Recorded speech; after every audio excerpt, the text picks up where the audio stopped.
Grove playing tonight, and I was covering that their quarterback's a 3-year starter who last year threw for more than 1,700 yards and 17 TDs. And so that's going to have to be a strong point of their team tonight in order to be able to be very competitive in this game. And if Raymond Foster can hit some of his receivers, I know that his backup quarterback is going to be a big piece into that, wide receiver as far as Max Brisbane and then Jacoby Elam. So if they're able to have their passing game tonight, Pleasant Grove, could be in a little tough shape tonight. Jay, they're going to have to get rid of the ball quick because they're not going to have very much time back there, and I don't think they're going to be able to run the ball. So I think they're going to be one-dimensional with very little time. I think it's going to be a long game.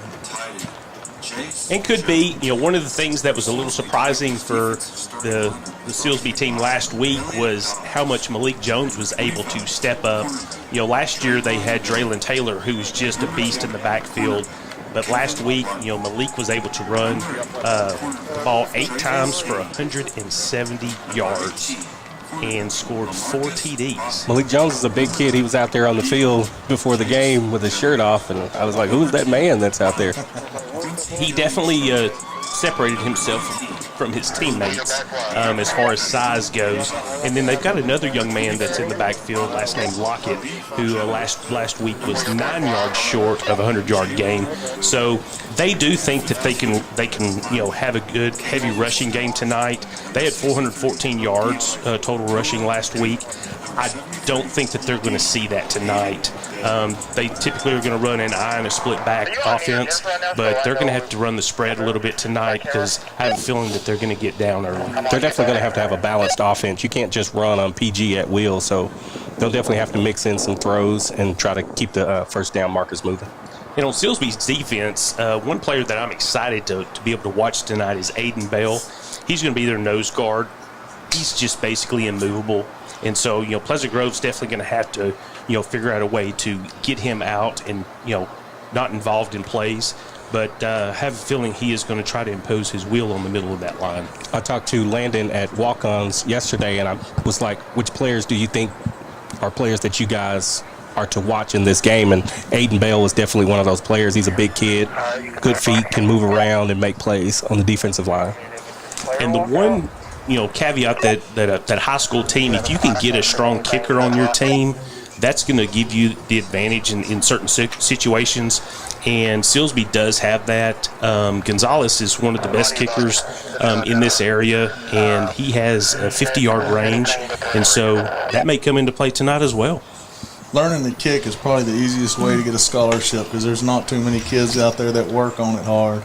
So that is fun to watch a kid to be able to do that. And, of course, listening to the radio of their game last week, one of their announcers even said that he can even throw the ball.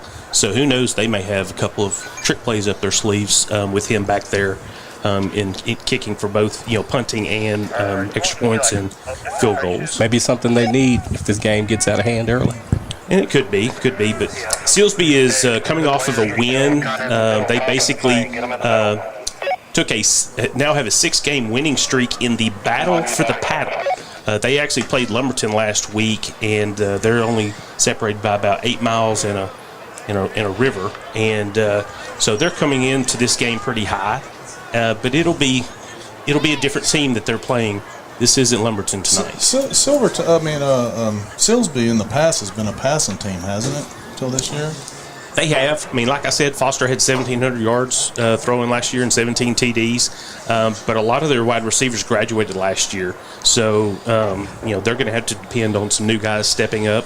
You know what I remember about them last year? Even though they were down, they kept playing hard in the fourth quarter. Last few minutes, they were still playing hard, and that was fun to watch. Well, they had 2 straight, Region 3 titles. They lost to Wimberley last year, that's who Pleasant Grove beat in the state championship. So they've got some great tradition. They just haven't got over the hump.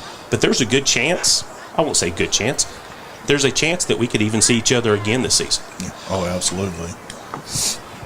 No.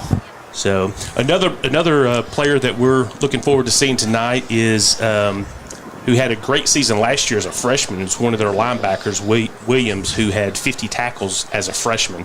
And to be able to do that at this level, that's pretty impressive. Kid with good size, good speed, Craig, didn't you start as a freshman?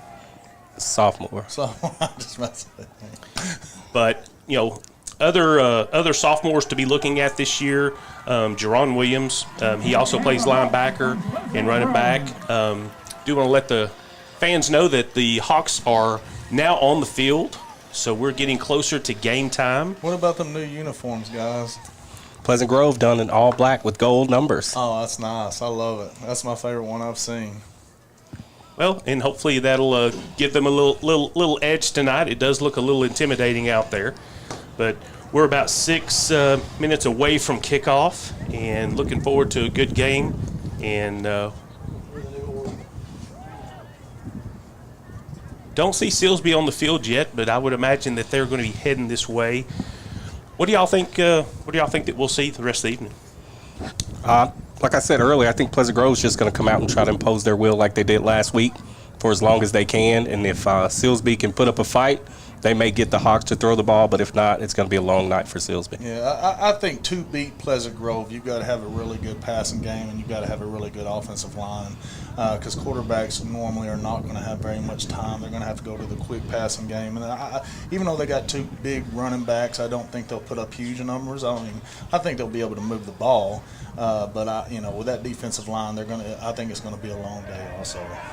Well, I think with the rushing that they're going to try to attempt to go against Pleasant Grove, if that tends to get shut down tonight, Landon and Torrey might have a big night with sacks. Yeah. And so that definitely is going to be something to look at. Cameron Weekly's coming off one of the best games that he's ever had. So him being able to get the ball off is going to be. I think Cameron's the biggest reason that teams have the trouble running on us. Up the middle, he's a tough kid. Well, and he played, and he's so quick. So, not only is he 300 pounds plus, he can move. Someone told me the other day he squatted 600 pounds. I don't know if that's a fact, but that's a lot of weight for anybody.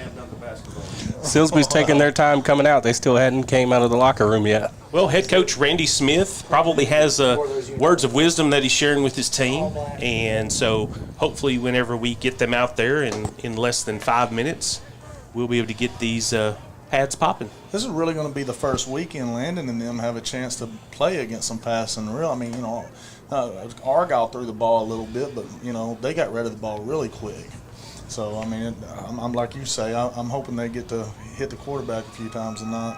I can say this is perfect weather. Oh, yeah. Not nearly as hot as it was during the day, but it's starting to cool off and it feels really good. I'm going to tell you, the longer the year goes on, the more I enjoy it. Well, Silsbee is entering the stadium, and we're going to wrap this up and come live to you when the game begins. Let's do this. Let's take a quick break. We will be right back with Quinn Stanfield, Kevin Carpenter, Jay Davis.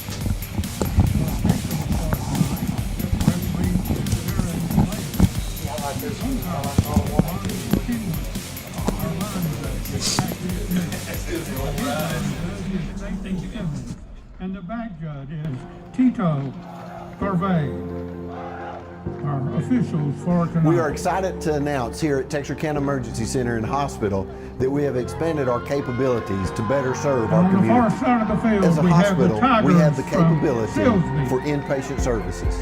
After your outstanding emergency care, we can smoothly transition you into one of our new inpatient rooms that have telemetry monitors in every room to continue your concierge medicine care.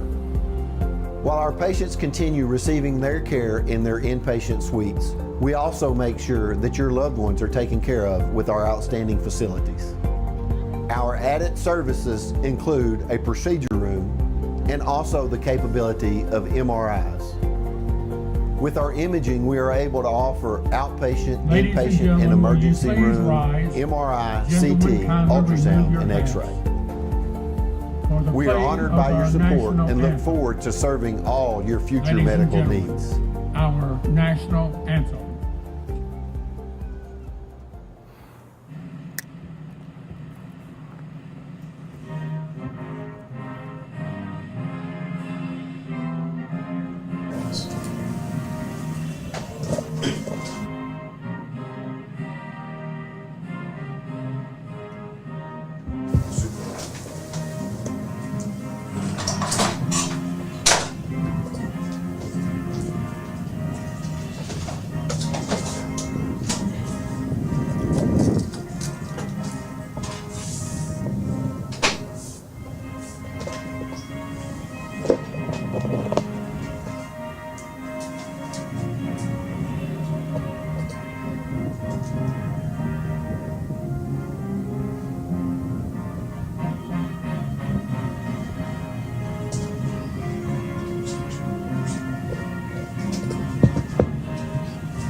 Well, good evening, ladies and gentlemen, and thank you for joining us on Texarkana Game Day tonight for the game between Pleasant Grove Hawks and the Silsbee Tigers. We're excited to be with you tonight. I'm Quinn Stanfield. We'll be calling play-by-play. Kevin Carpenter will be adding a little commentary and color to the mix. Jay Davis is doing stats for us, and Mr. Game Day, Morgan Smith, is running a lot of the production along with Aaron tonight. So thank you so much for joining us. It's a little bit different environment this evening as we look around. There's not a band here for either high school because of COVID.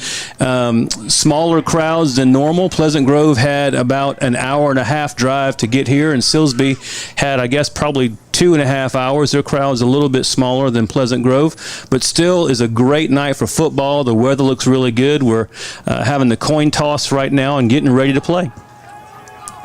One thing I noticed, this hasn't happened this year, is Landon goes out for the coin toss, and the kid across from him is about his size.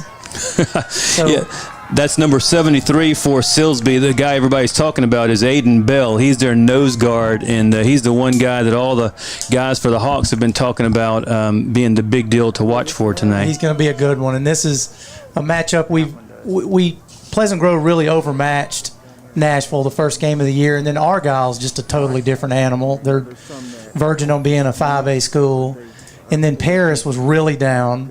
This is going to be, I think, a pretty equal matchup. Silsbee's going to have athletes. They're going to have size. They have a tradition. They made it to the state semifinals last year before losing late to Wimberley. They had a lead. They lost it. So we could have very easily played Silsbee last year in the state championship game. And that was their second year in a row to reach the state semifinals. And, they have a goal of being able to do that again. Last year when they played Wimberley, they actually had a lot of injuries that did not allow some of their starters to play. And they do have a very good starter out tonight, and that is Antonius Airline.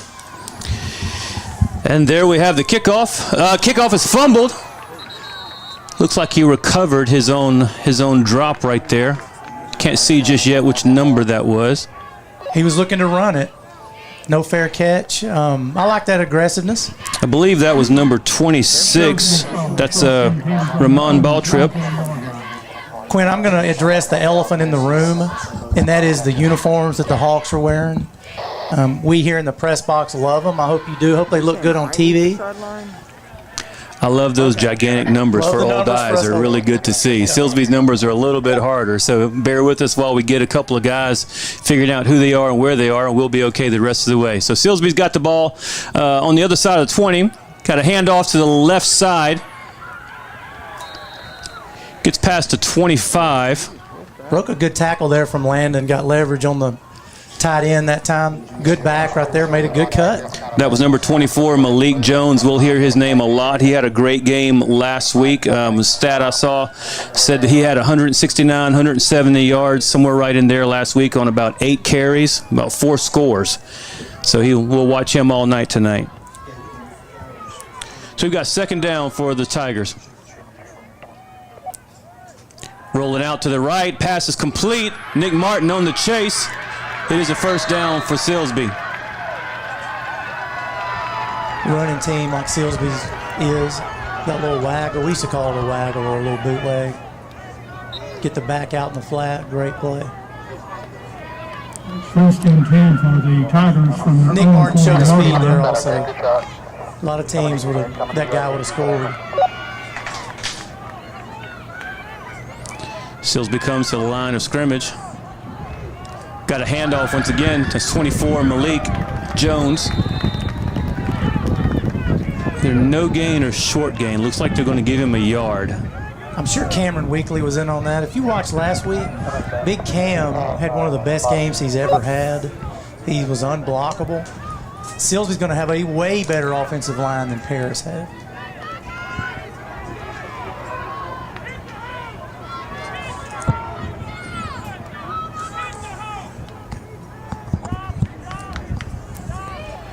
Raymond Foster looks like he's changing up the play, calling something a little different. He hands off to Jones around the right side again. Jones is met in the backfield by several Hawks. That was led by number 50, Torrey Phillips. No gain on the play, loss of about let's say 3. Third down. If we saw a replay of that, Torrey completely blew up the tight end. The tight end on that side is a big kid, and Torrey had him going backwards. And Silsbee hasn't seen team size and speed like this. It's third down and 14 according to the scoreboard here. Foster in shotgun, fakes the handoff. Nearly picked up. Pass was for Marion Davis, number 23. Quinn Bingham read that perfectly. Brings up That was a play fourth down Argyle for ran the against the Tigers. Hawks a couple of times. But our secondary corners played off the Argyle receivers. Right then, Bingham was up on him and read that perfectly. Yeah, I saw him. Speaking of Bingham, that's Quinn Bingham back to receive the punt get it up for the there. Hawks. Snap goes over his head. Lots of pressure. He gets it away. How he was able to get that off is just pretty impressive. That was an incredible play by the punter. I think That's we a talked great about job. earlier what a good kicker he is, Jay. I guess it's the same guy that kicks and punts. It is. That's an athletic move right there. You had big Landon barreling down on you. So the ball is spotted dead at the 37-yard line. The Hawks take over 1st and 10 on this drive, beginning at the 37. Tate's my agent. Tate's my agent. Tate's my agent. Tate's my agent. Tate's my agent. Choose Tate Barber at State Farm for all of your insurance needs. Jalen Woodside at quarterback, bringing the Hawks out tonight. Man goes in motion left to right. Woodside drops back to pass. He's got an open man. That's number 4. Hayden Kohler makes the reception. Big gain for the Hawks. Takes it down inside the 30-yard line. First down. That's a new play that the Hawks have had in their arsenal. With another Hawk. First down. They had Bingham running a post route. Bingham was open. Kohler was more open. Jalen made a great decision. 28-yard line of the Tigers. Ball's at the 28-yard line. First down for the Hawks. Woodside drops back again. He's looking to throw it. Pass complete to Landon Jackson. That's Landon's 3rd catch of the year. 3rd score for Mr. Jackson. Every time he's touched the ball, he has scored this year. We like that kind of stat. Once again, Jalen had a man open in the end zone. Landon was open. He made a good decision. Either one there, we were going to score. Great rollout, great throw. Had a little pressure on him, but stood in there and threw it. Enrique Rios comes to the field to kick the point after. Snap is bobbled. Rios picks it up, tries to run. He gets to just shy of the 5-yard line, so the point after is not good for the Hawks. But with 8 minutes and 22 seconds remaining in the first quarter, the score is Pleasant Grove Hawks 6 and the Silsbee Tigers 0. 3 for 3 for Landon. I like that. What's fun right now, and you're thinking of how this game just opened up, was hearing you guys do the pregame, and y'all were all talking about all the running that's going to happen. And we've run 2 plays, and they were both passes, one for a long gain, one for a score. Well, what do we know? If you did hear my commentary last night, though, I did say that Pleasant Grove was going to bring an air raid in, and I was sort of challenged by Mr. Game Day. So we'll see. I heard you. The game's early, though. The game's early. Yeah, I was saying earlier, I've watched some practice this week on Huddle, and there's been a lot of throwing going on at practice. We talked about it. Jalen's going to have to throw it more if we're going to compete in 2 weeks against Carthage and Gilmer. Somebody on Facebook asked if number 40 is being recruited by any D1 schools. I think he is. I think he is. If he's lucky, he may get an offer. Well, he's got a good one already.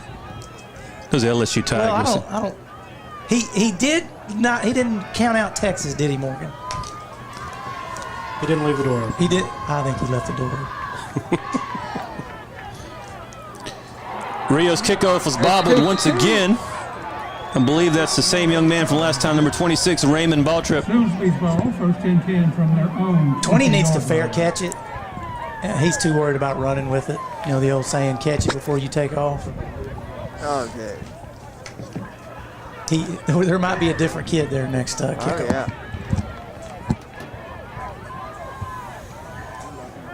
I think I would continue to kick it to him. Oh, yeah. So Silsbee comes back on the field, 1st down at the 20-yard line.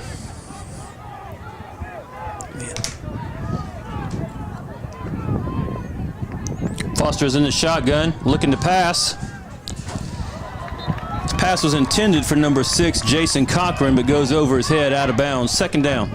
Let's see if Silsbee gives up on the run already. Hadn't had much success.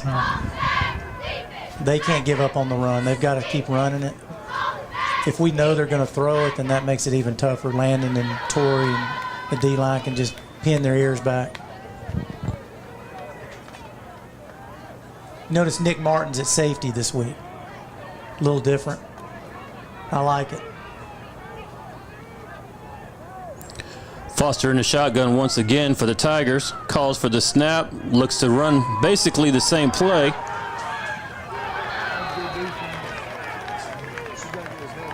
I believe that pass was intended for 23. Is that Corbin Shine? Amarian Davis was the intended receiver, and it falls incomplete. That was great coverage. He had the receiver, had his eyes locked on him. He turned around and looked for the ball. That's what you want to do as a D-back. And they'll call interference on you if you don't look back for the ball and you make contact. Third down and 10 for the Tigers. Foster in shotgun. Malik Jones next to him in the backfield. Hands off to Jones this time. Jones is brought down by 50, Torrey Phillips. And Tamir Turner. Looks like they're going to give him a 1-yard gain on the play. No, they're going to give him no gain on the play. Fourth down. Defensive line right now is just really showing out. It's a bad piece about not having a hit set. And it's coming from people. We talk about Landon and Marcus all the time. Tamir Turner's had a great year. Punter for the Tigers is 19, Diego Gonzalez. Did a great job on that last punt. Good job on this one as well. Right now, the punter's their best player. Back again to the defensive line. Alex Murphy's come in and played defensive tackle.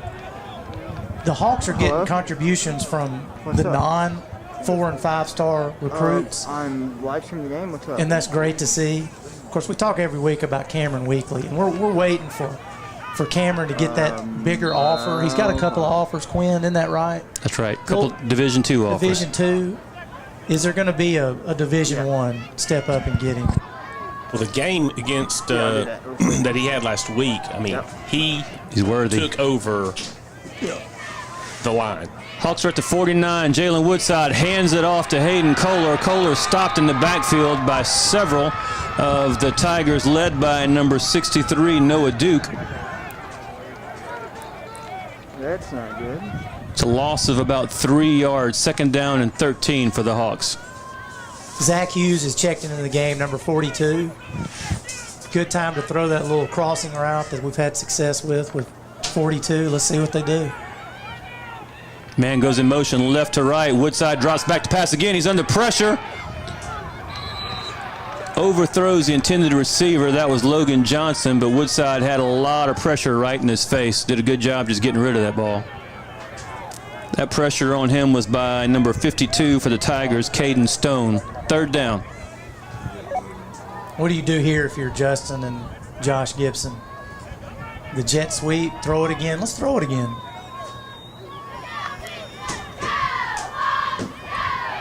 Man in motion, left to right. Woodside fakes the handoff. Little draw play up the middle. Oh, that's a late hit. Oh, my goodness. No flag on the play. Maybe we see things up here, Quinn, because our coaching staff didn't seem too bothered by it. Yeah, that handoff went to 17, Ahmad Hicks. It's good to have Ahmad back. He played in the first game of the season, missed the next two, I believe, so it's good to have him back today. Another new play that the Hawks haven't run this year, a little draw. And draws don't work as good when you're a running team. Rio's punt gets away. Takes a Hawk roll, very good roll. Hawks are going to be able to down it inside the 5-yard line. Quinn, who was that punting? That wasn't. That was the kicker, Enrique Rios, number 12. What a great punt.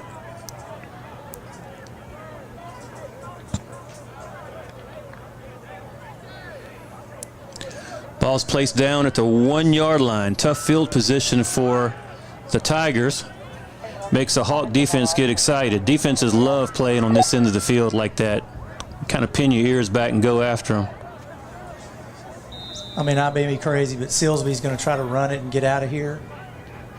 Foster's under center this time, not a shotgun like the last several plays. Malik Jones deep in the end zone behind him. Handoff goes to Jones to the right side. Hawks are all over that one. That's Nick Martin, along with number 20. As B.J. Rayfield really blew up the play. Nick Martin cleaned it up in the end. That's why Nick Martin's a Division I recruit. He came from safety to make that tackle. Looks like they might have given him a half a yard maybe. Second down for the Tigers.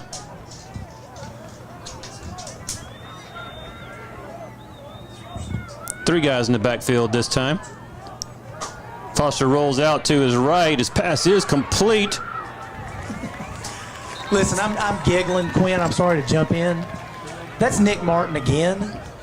And we've had this discussion. He can play on any level, at any school, and he can play that position right there. He can play a strong safety. He can tackle, and he can run. About to snap the ball. It's third down for the Tigers. I apologize if you're listening. I keep wanting to call number 11 for some plays. The Tigers have these two stripes on their shoulders, and I'm looking for shoulder numbers, and I keep wanting to say that was 11.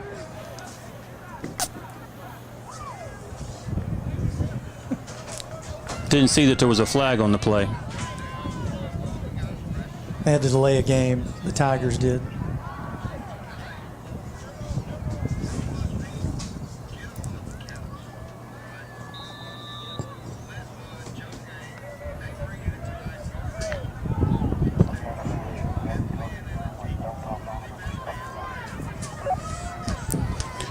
Foster under center. He's got two wide outs in the bottom of the formation. Hand it off to Jones once again.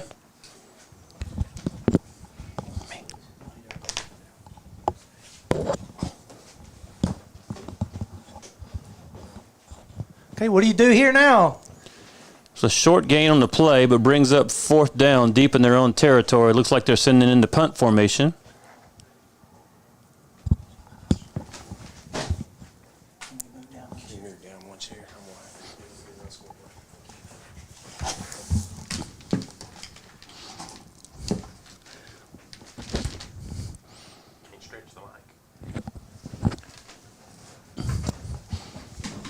All right, punt, fair catch. Looks like Pleasant Grove will take the ball starting at their own 45. It's Quinn Bingham.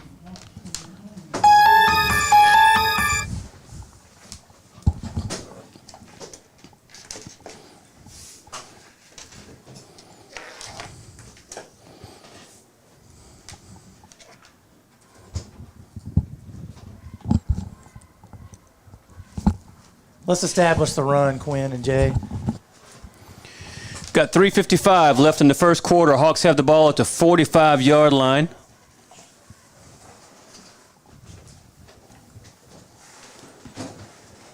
Logan Johnson goes in motion right to left. Woodside hands it off up the middle. Right now, to me, the most impressive part of Silsbee is their punter and their defensive line. That handoff went to 17 and Mod Hicks, and the tackle was made by Aiden Bell. That's the nose guard everybody's been talking about. Good job by him.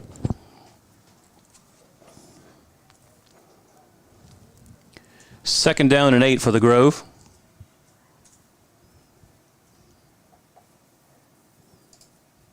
Handoff to Logan Johnson. He gets around the right side. He's got a little room. He's pushed out of bounds on the inside of the 40-yard line. Good gain for the Hawks. That is a first down. That was a good seal block out here by number 11 for the Hawks. That got Logan the corner.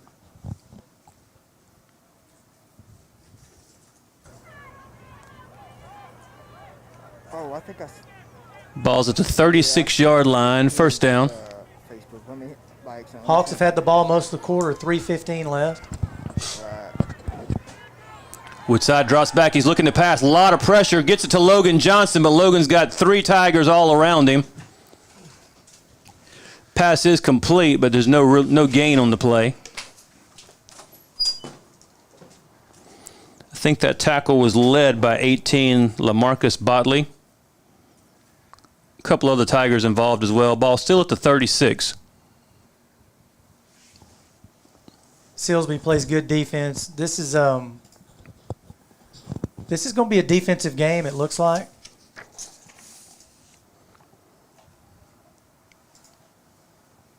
Second down for the Hawks. A tackle's made in the backfield. That's Aiden Bell once again getting through the line, making a tackle in the backfield. It's a loss for the Hawks this time. We need to find out where Mr. Bell is going to play his football next year.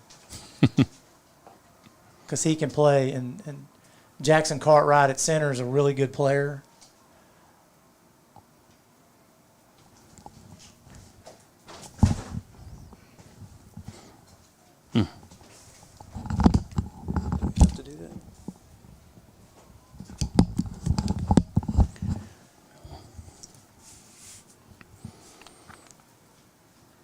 Woodside rolling to his left, looking downfield. Is that 5? Sam Bradshaw on that reception for the Hawks. It's a good game for the Hawks. Still shy of the first down, but in manageable yardage now. 4th and short. And if you're a Pleasant Grove fan, you know exactly what's going to happen. I don't think Josh Gibson has ever punted inside his own 40.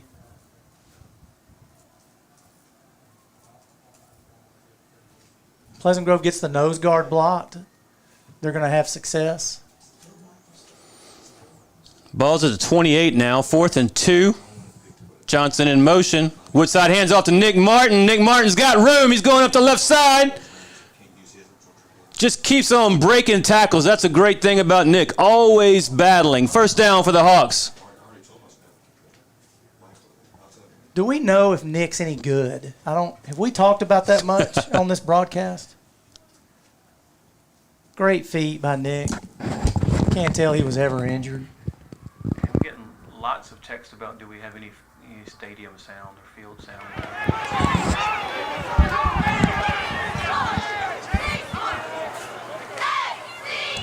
Ball's at the 16.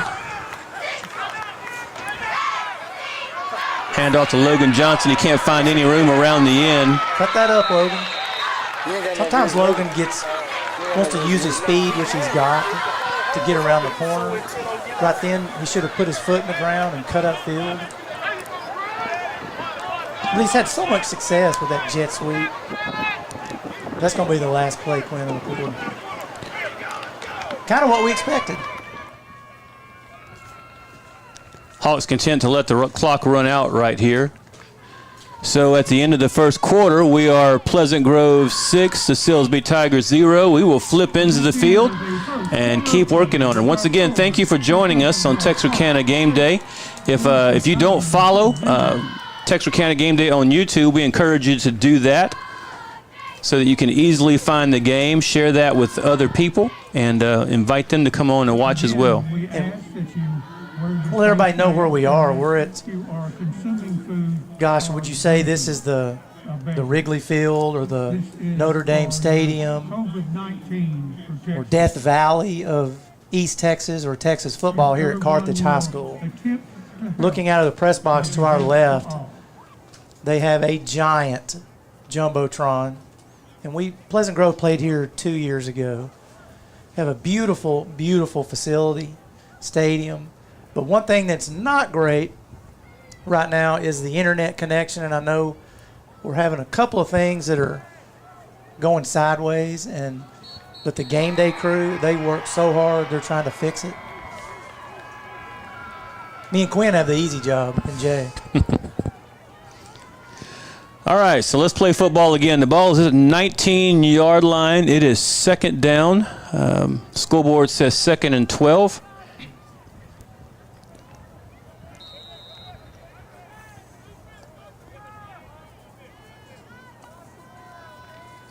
Woodside breaks the huddle and brings the team to the line, drops back to pass, but he gives it off to, I think that's Nick Martin. Nick gets no yards out of that one.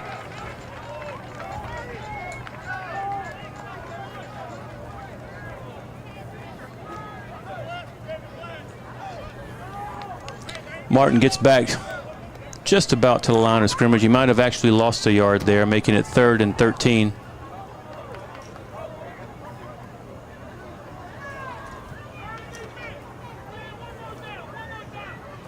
I'd say the things we've heard about Aiden Bell seem pretty accurate at this point. Woodside looking downfield. He's got a man. That is number 8. That is Corbin Shine with the score for the Hawks. The Hawks have just made a living the past 4 to 5 years on that play right there. Just run the ball, run the ball, run the ball, and sneak out in the flats. I'd call that more like of a skinny post. I think I hear an air raid siren. Don't even say it. We got a replay coming. Text our instant replay. Great camera work on this. Enrique Rios lines up for the point after, and this time on the good snap, good hold. The point after is good. So as we begin the second quarter, 11 minutes and 17 seconds left. The score is Pleasant Grove Hawks 13, Silsbee Tigers 0. I like what we're doing with Jalen Woodside right now. He's not just sitting in the pocket. It's almost like he's got a little RPO going on. He's rolling out to either side and just looking to see what he finds, and he's got an option. That's a good sign when you can trust your quarterback to make those decisions. That was probably to me, that might have been the best pass he's thrown this year. Nice touch on it. He had a little pressure. He just dropped it like he was throwing it in a basketball goal. Dropped it right on a dime to Corbin. That was a good catch by Corbin Shine as well. Sometimes those passes that are out kind of on your fingertips, they can get lost in the lights. It can be hard to pull them in, but he did a good job there. In the first game this season, earlier, Corbin was on the depth chart as a backup wing back, and I guess it was the Paris game they moved him from wing back to his receiver position, which is what he typically plays, and I think he's glad to be back there now. Our famous Monroe brothers kickoff. All right, Hawks line up to kick off. Back deep for the Tigers. I know number 11, Craig Moffitt, is back there. Lapooch kick. Kickoff once again is fumbled by the Tigers. That's 3 in a row. That one was number 3, Jacoby Elam. Silsbee's coach is, gosh, he's dying right now. That's 3 drop kickoffs in a row, and that little up back position right there, that's where you put your guys with good hands that are going to make good decisions. Like I said, they may just need to fair catch it, because when you fair catch it, the only thing you're worried about is catching it. Tigers take over at the 22-yard line.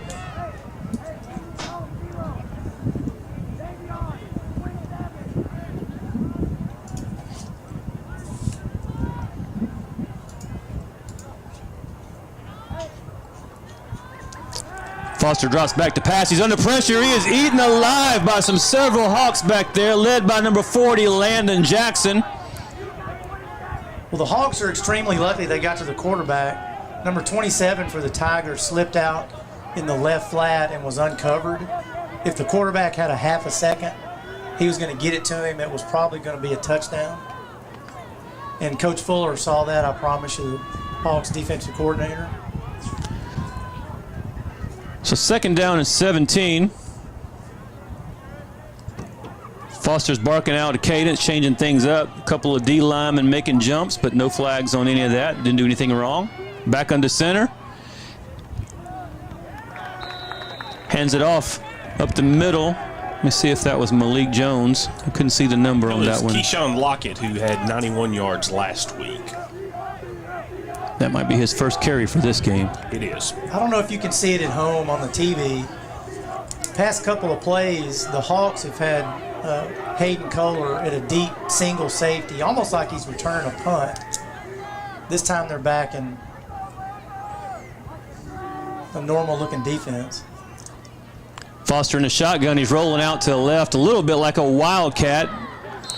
Looks like pass was intended for 17, Jeremiah Jackson, but thrown over his head, falls incomplete, brings up another 4th down for the Tigers. Quarterback's got a good arm. He's not real accurate. If his mother's listening, I apologize. He's got an accurate arm.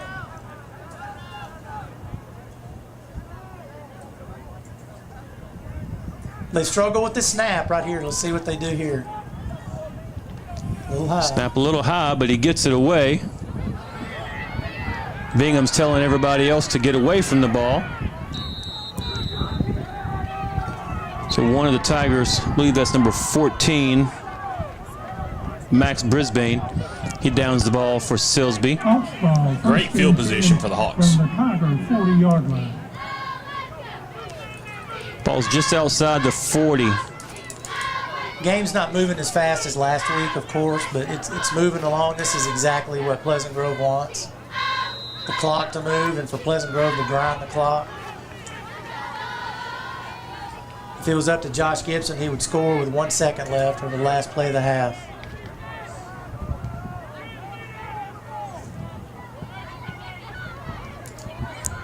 It's first down for the Grove at the 40. Man goes in motion right to left. Woodside drops back to pass again.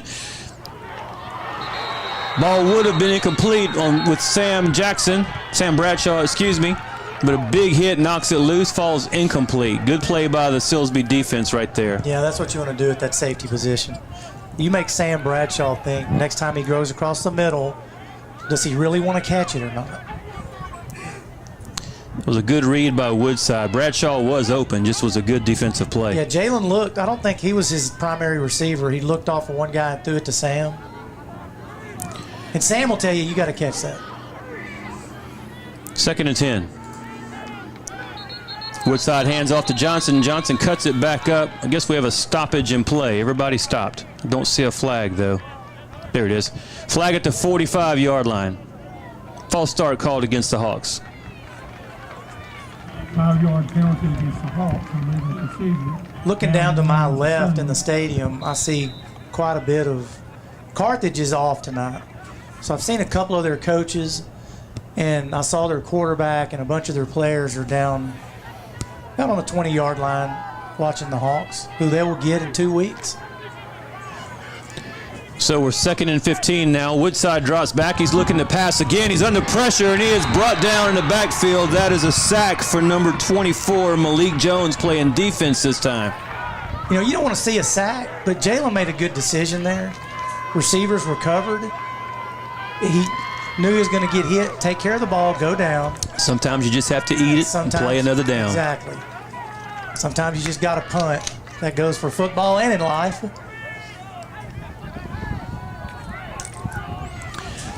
Third down and a lot for the Hawks. 3rd and 22. Look for them to maybe run that little draw again, maybe a screen, or just run it and let's punt, pin them back.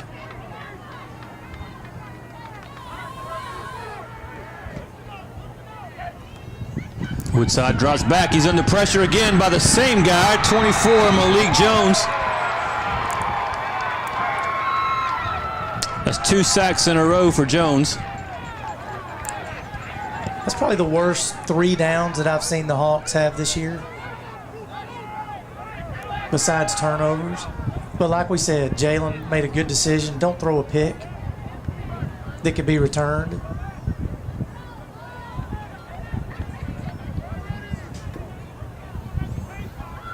Rios gets the punt away.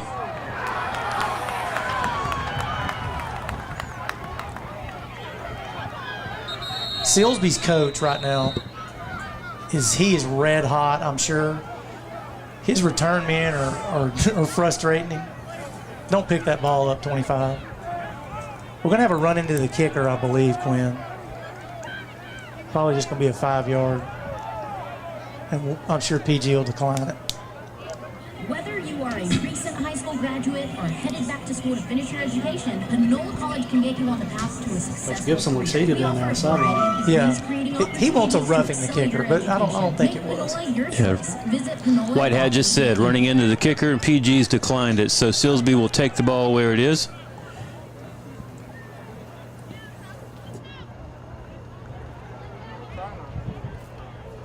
Yeah, man.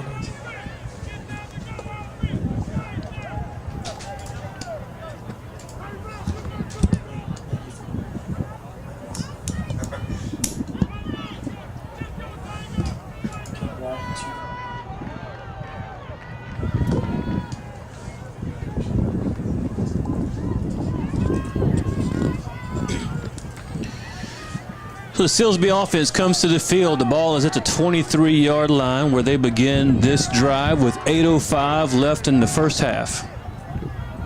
They're in that defense again. Kohler is 25, 27 yards from the line of scrimmage at a deep safety. Foster's under center this time. Drops back. He's looking to go deep. That safety's back there. We just called him. That's Hayden Kohler on the big pick. He's got some room.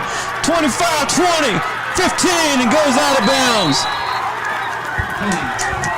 That's why we're up here and they're coaching. Because I haven't seen a safety that deep unless it's the end of the game to defend a Hail Mary. Coach Fuller had eyes in the playbook. Knew what he was doing. Got a replay up right now. What a great move by Kohler after he made the catch to spin out of that tackle and gain positive yards off of it. Really athletic play there. We're going to have to get that young man a playmaker sticker. I thought he was going to call a fair catch on that. So ball's at the 14-yard line. Woodside hands it off. No gain for the Hawks. Didn't see who got that one. Listen, if you're just That was Hicks. If you're just tuned in and you see, well, the PG's up, 2 scores, Silsbee can't get a first down. Let me tell you, their defensive line they're not as good as Argyle's, but they're good. I can tell you right now, it's going to be one of the best that Pleasant Grove will see. It all starts with 73. So that's a loss of 2 for the Hawks. Second down and 12. Woodside hands off to Ahmad Hicks. He gains positive yards this time up the left side. Gets to about the 12-yard line. Good to have Ahmad back. Correction, that's the 11-yard line where they spotted it. 3rd and 7. Ahmad's got a good burst of speed. He's physical. And I think by his senior year, maybe we'll forget brother KJ. No?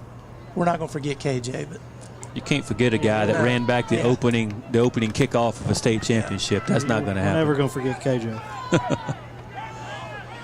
Handoff at the middle to Nick Martin. He breaks several tackles, spins out of a couple of others. Takes the ball across the 10, but short of the first down. we're giving 73 a lot of credit because he's a heck of a player, but Jackson Cartwright for the Hawks, he's made several good blocks on Big Boy. So I don't want you to think that 73 is just dominating our center. He's not. So ball's at the 7-yard line, 4th and 3. The Hawks are going to go for it here.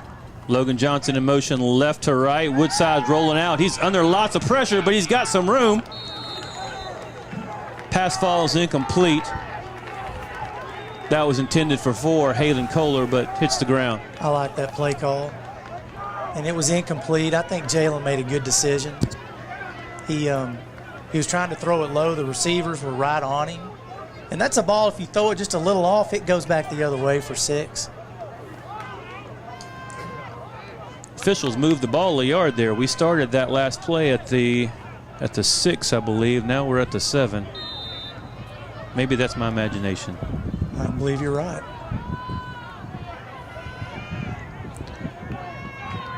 So 5:59, 6 minutes left in the first half. Silsbee takes over at the 7-yard line.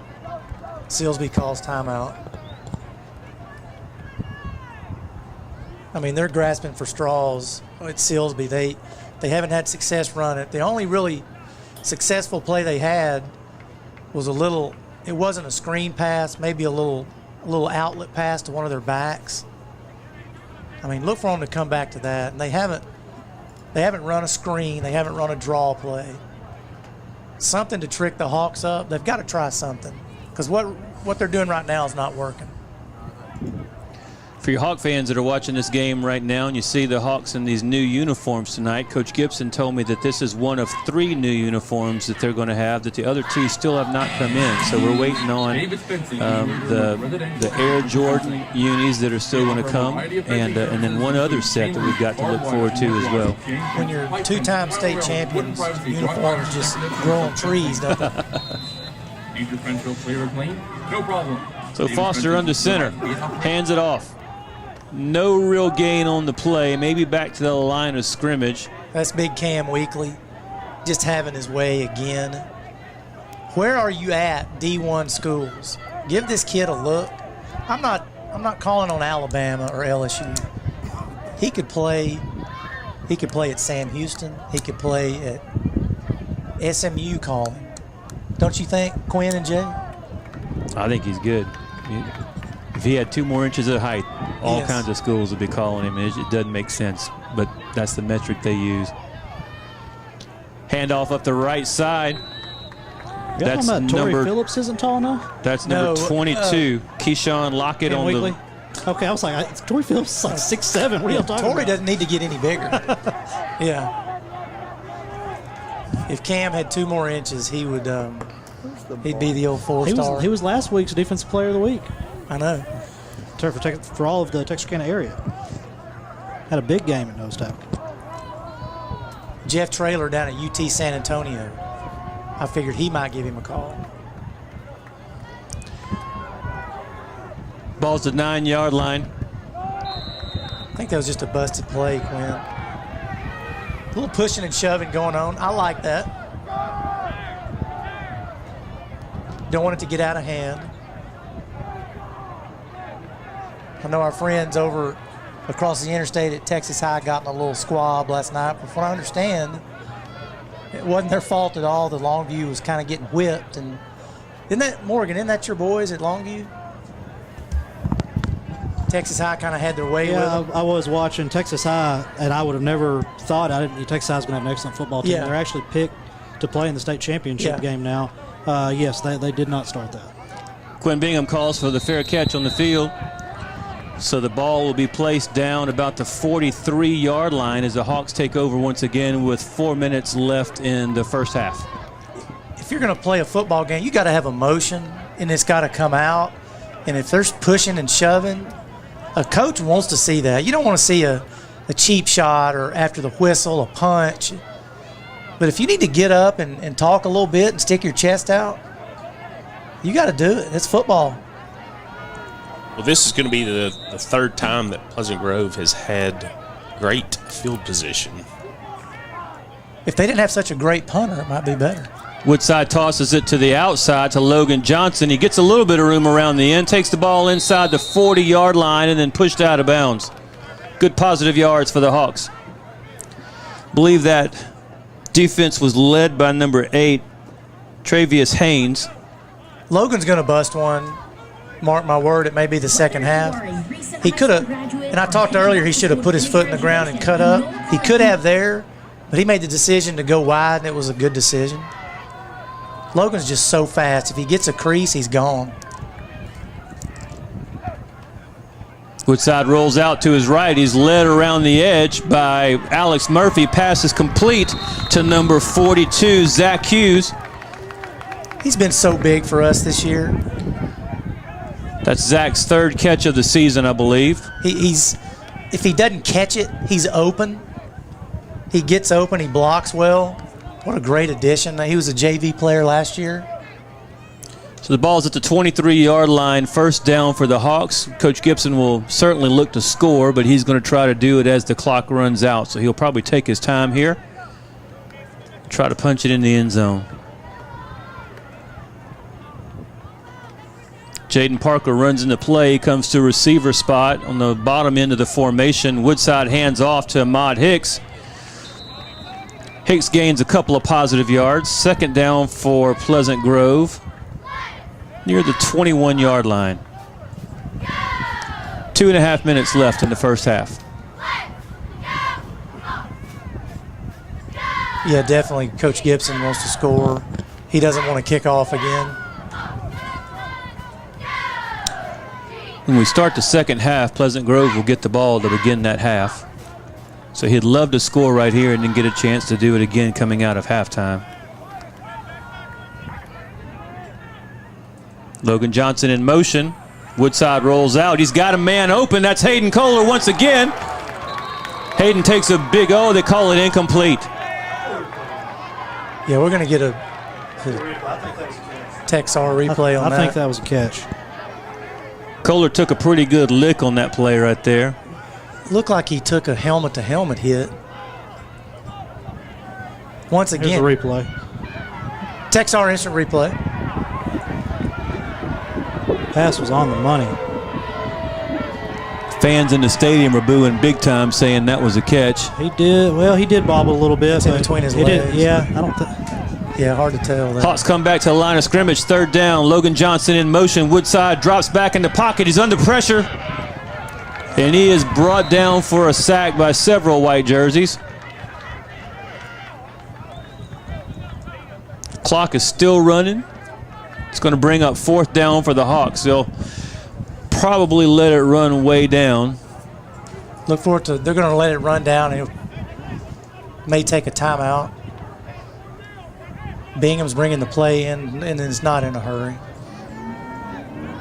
I'd love to see us try a field goal just for the fun of it, Yeah. just to give that young man a chance. Rumor is he's got really good range.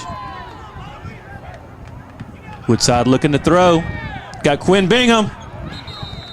Pass falls incomplete, so the Tigers will take over on downs with 1 minute and 11 seconds left in the first half. Got a Tiger slow to get up, but he's up now, walking off the field in his own power. Silsbee's getting a lot of pressure. They're bringing 6 to 7 rushers at sometimes. Yeah, the 3 sacks we've got, it look like when Woodside is basically in the pocket and not rolling. When he's rolling, he's got time.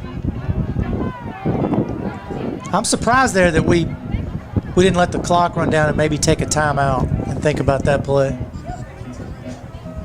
Silsbee's got 1 minute 11 left. Ball's 23-yard line. Foster drops back. He's rolling to his left. Pass falls incomplete. That's been their one successful play if the quarterback can get it to him. And he was open. He had a little field to work with. That was intended for 10, Quincy Kelly. You got to think about, does Silsbee want to run the clock out and go in just down 13-0? Because if they're going to throw in 3 incompletions, the Hawks will get the ball back. So second down at the 23-yard line. Foster in the shotgun this time. Gives the ball to number 26, Raymond Balltrip. Loss of yards on the play.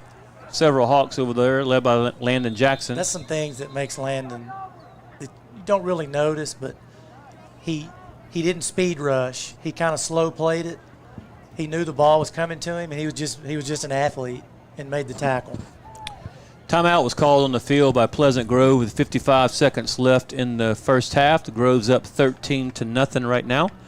Silsbee has it at the 23-yard line. Well, the ball on the field is at the 22. The scoreboard says 23. And it's third down. Both teams have 2 timeouts left. Silsbee at this point probably wants the clock to run out. And if not, make the Hawks use their 2 timeouts. Is that a church organ I hear? I was just wondering. I think it's from that video on the Jumbotron out there.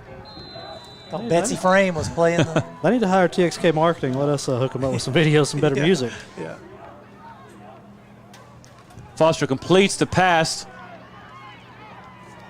Complete to number 23, Marion Davis. That kid almost met Landon Jackson face to face right didn't there. he? It would not have been good. They were going to flag Landon for that. We did get a flag.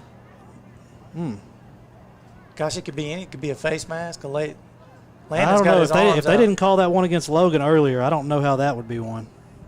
Face mask. All right, I thought they were calling a late hit.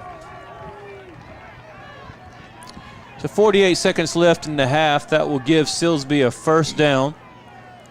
Will give him better field position. Don't know what kind of arm this quarterback has. If he can throw a Hail Mary for the end zone, just have a shot at getting a score. The Hawks are going to be in the old bend but don't break in the secondary. Don't let anybody behind you. Keep them in front of you. Hawks are running Alex Murphy in to join the D-line.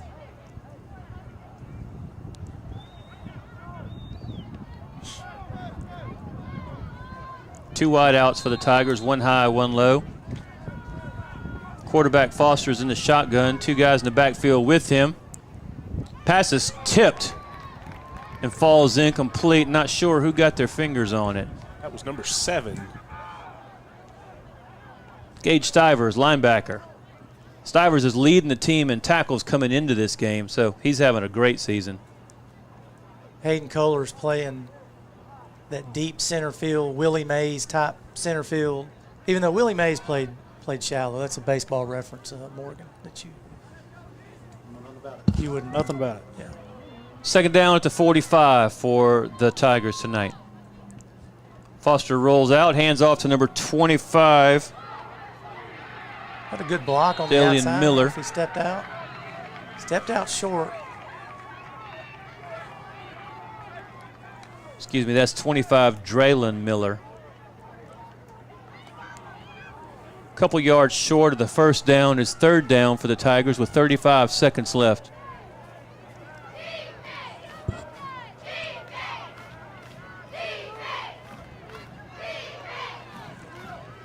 Watch the screens and draws here for Hawks. Foster rolls to his left, completes the pass, but he's met by several Hawks. Oh, my goodness. Good hit. Kept him in bounds. Does Big pick hit up by the Nick. first down, but he keeps him in bounds, so the clock will keep going once they place the chains. Who made that big hit? Nick Martin. Why not even ask that? I was wondering the same thing. If you watch film on us and you're a receiver or a running back and you're struggling for an extra yard, sometimes you may want to just make a business decision and go down because you know 6 is going to fly in there and hit you. I think we have a timeout on the field. I'm not sure who called it. Need your fence row clear or clean? No problem.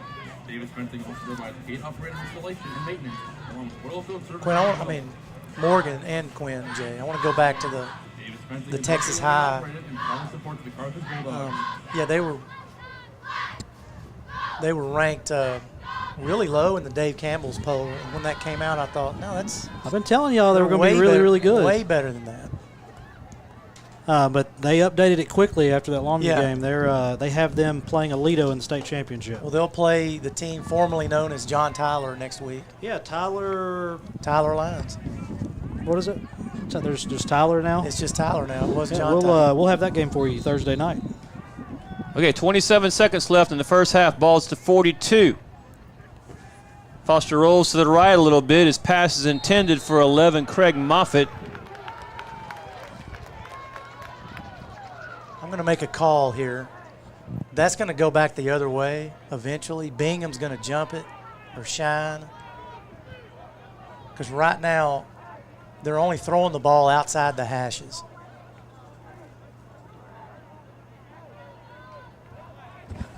Second down for Silsbee. 22 seconds left.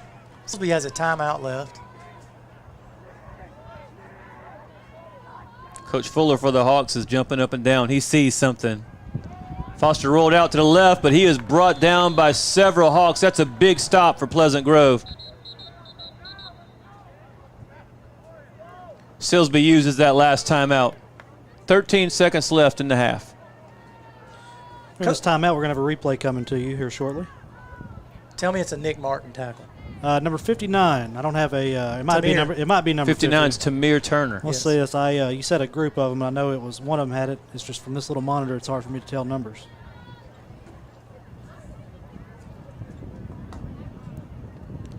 I think Silsbee's goal on this drive has just been getting close Here it enough is. to be Let's able to see take here. a shot at the end zone.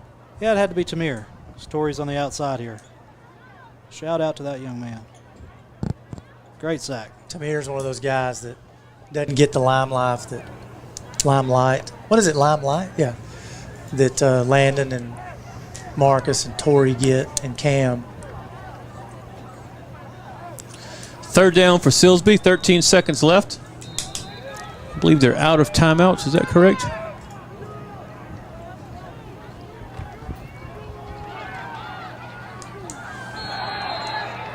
Foster threw the ball way downfield. I can't see the number on that receiver. Big hit by Corbett Shine. But falls incomplete. Brings up fourth down. Silsbee wants a play that lasts 8.4 seconds because they don't want to give the ball back right there. And then Josh Gibson over here is thinking, well, Pleasant Grove's going to get the ball in the second half. So right now it's play center field, keep them in front of you. Let's see if the Silsbee quarterback has a 48-yard arm. Or Pleasant Grove's got a pick six. Foster's under lots of pressure. Throws more or less a jump ball. Quinn Bingham goes after it. Falls incomplete. So the Hawks will get the ball back with 2.2 seconds left in the first half. And you know exactly, if you've watched Pleasant Grove in the Josh Gibson era, they do not take a knee unless it's to end the game. But let's do it here, Coach. We get the ball in the second half. The band did not travel to this game, but we will have a previously recorded performance for you. You'll hear from the game day guys' thoughts on the first half right after that performance. It's just not. It's not football season without bands. I know it's just like, not. I was thinking the same. The atmosphere, it just doesn't feel the same. Like this year, you should appreciate the bands more than ever. Yeah, maybe we will next year. People are going to really appreciate the band. Hawks have 3 wideouts. It's a different formation. 2 in the slot, 1. They toss it out to Logan Johnson. Logan's got some room, trying to pick up some blocks. The clock is at 0. Logan takes it down inside the 20. It's a great gain, going to make his stats look really good, but doesn't change a lot for the outcome of the first half. But we're at all zeros for the first half with your score Pleasant Grove 13 and the Silsbee Tigers 0. We're going to take a quick break. We'll be right back. And we'll have the band performance shortly after.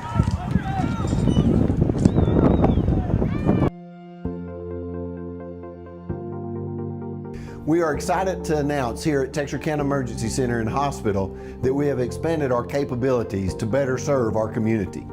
As a hospital, we have the capability for inpatient services.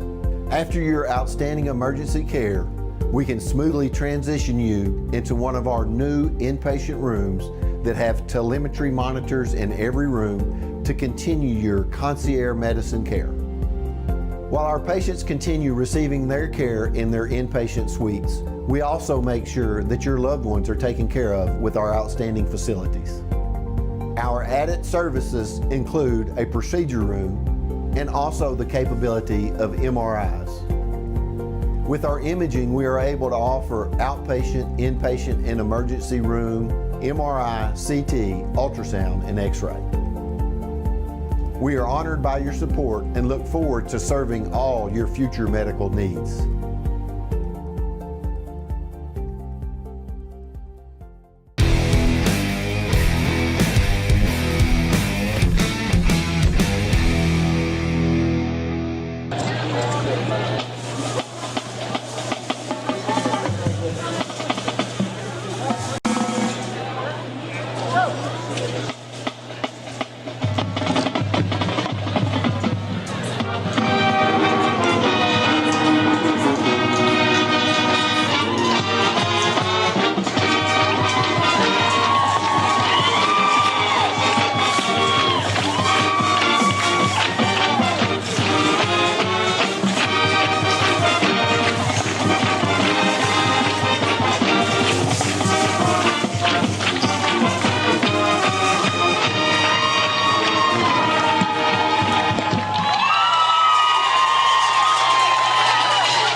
Another great performance by our showstoppers.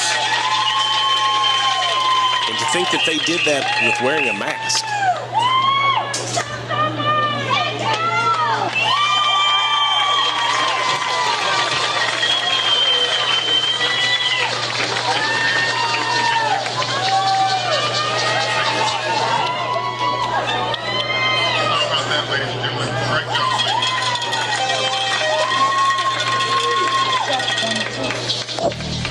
Tonight the band will have 65 kids on the field, and they've got 75 actually on the band roster. Welcome to the field, the pride and promotion, the award-winning Pleasant Grove High School Marching Band. Typically during the school year we're going to have UIO marching in October, but they've actually pushed that back to November 17th this year. And Area and State have actually been pushed back to December. Pleasant Grove is looking at hosting their second annual PG Marching Invitational on the 17th of October, with all COVID rules being in place as far as wearing a mask and social distancing, and looking forward to the band putting together two selections of the 2020 program, Spirit of the Radio. That competition for all the local bands. Performed the Spirit of Radio by Rush and Turn Up the Radio by Autograph. The band is under the student leadership of drum majors Kaylee Burnside and Isaac Newman. Color guard captains Autumn Wakefield and Lily Wood. Drum captains Dylan Underwood and Julia LeVay. And band captains Isaac Taylor, Tia Jamison, and Jesse Vanderhoven. Ladies and gentlemen, let's give it up for the Pride in Motion Band.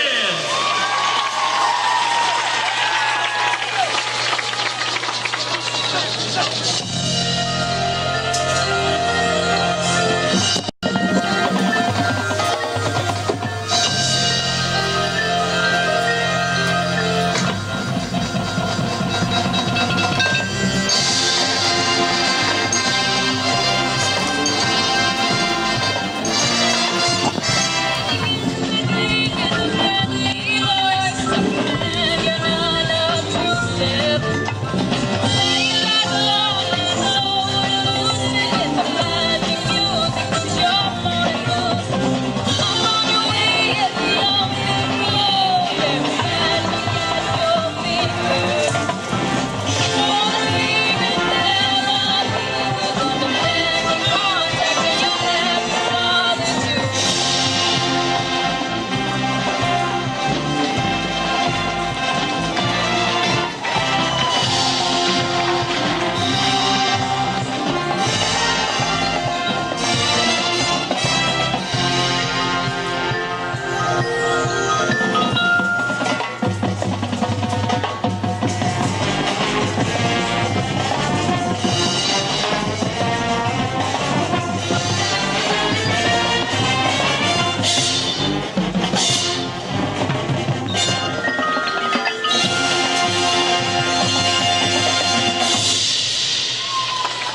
performance with the Pleasant Grove Fight Song.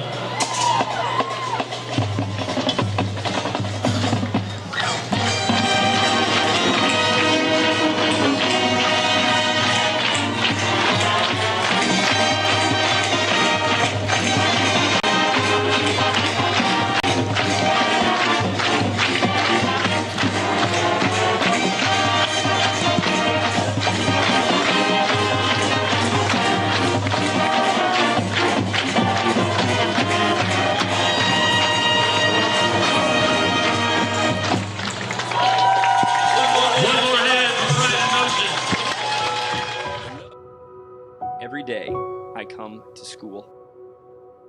Black and gold is a state of mind. I set my mind to be better than I was yesterday.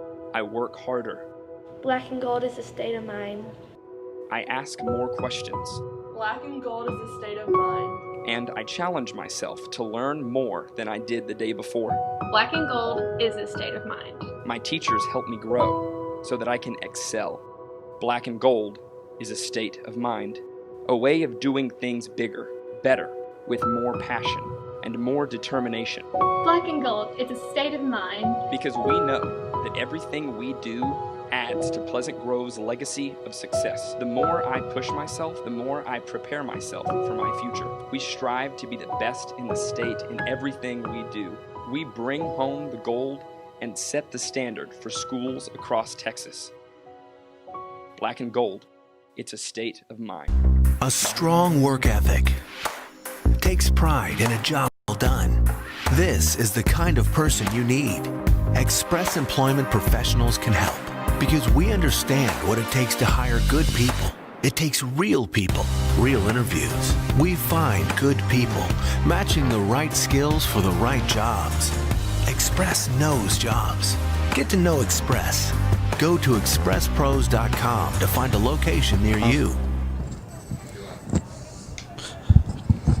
We are back at Bulldog Stadium and going to cover some games that are going on. Tony, what scores do you have out there of interest? Jay, a little bit of a surprise for me. My hometown Gilmer Buckeyes are down 35-14, and how they've been playing. I'm to Lindale, and how they've been playing. I'm a bit surprised by that score, considering how Gilmer's quarterback's been playing. On top of that, Atlanta and LE 6-0 at a minute and 45 seconds left. Looks like a great game. That's also a game that we're covering. Pittsburgh, which has been losing but playing well, is getting beat by Van pretty good right now. Gladewater is actually hanging with Kilgore 21-14 at halftime. Hooks is giving Jefferson everything they want, 21-14. Paul Pewitt, Solana, a little surprising score. Have y'all looked at that? I have not seen the update. What are they? It's 28-0 at halftime. Solana, I'm surprised. I picked Solana to win, but I didn't have them up being 20 because Paul Pewitt's a quality football team. Here's another really good game I thought would be really competitive is Dangerfield. Number 6 Dangerfield is ahead of Elysian Fields 18-14 with 6 minutes left in the second quarter. Harmony Eagles, which is where my dad graduated from, and my nephew is one of the tailbacks, is down 7-0 at halftime to Harleton. White Oak up 21-3 at halftime against New Diana. Spring Hill's up by 1 on Anna. My Spring Hill? Yes. Hold on, listen to this.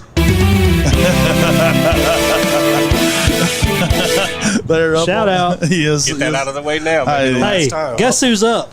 Game of the week, State of Texas, Argyle, 21-7 over Waco La Vega. What'd I tell y'all? Yeah. I think we all pretty much picked that. No, other people were like, no, wait. And Waco La Vega's being picked all over the state. And I was like, dude, I hadn't seen Argyle They play. did, but we did. Whoa. We Y'all look at the play. monitor here. This cheerleader has an arm. Watch this. Catching it, watch. Put her in, coach. That's great. Hey, I noticed the first game of the year in Nashville, I think they had a girl on that team, didn't they? Did y'all notice that? I did notice that. I did notice What's that. They had a girl on Nashville's football team. Did they really? Yes, they did. I bet you she didn't have an arm like this cheerleader. Yeah. If you're watching, somebody put in the comments through this. Look at that spiral. Are you watching this? The other cheerleader can throw it too. Oh yeah, both of them can. They're throwing the other it one's 20 not. yards. The other right one's now. not in frame, but wow. Hey, them are 20-yarders too. I mean, on the dime, man. Well, some high school football team she could start for. Tony, 5 times 3 is 15. Well, something like that. I went to Gilmer School, okay, and not for very long. Man, hold on, I'm looking for something here. One of the scores that caught my eye was DeKalb and Sabine. Sabine is up on DeKalb 7-6. Really? Was it halftime yet? It's halftime. They're doing a good job, I guess, on AJ Bergen. Yeah. And another game was this Elysian Field Dangerfield game. Dangerfield's up 18-14. Elysian Field. Hold on, we got routes going on down here. Oh, she got scored on. I'm sorry. I'm easily entertained. I'm messing y'all up. Elysian Field will face Queen City next week. That's why I had my eye on that Dangerfield. What was that score? 14-18. Dangerfield's up by 4 on Elysian Field. Well, I'll tell y'all a team that's being overlooked right now is Winsboro. Winsboro's up on number 5 St. Augustine 30-6 at halftime.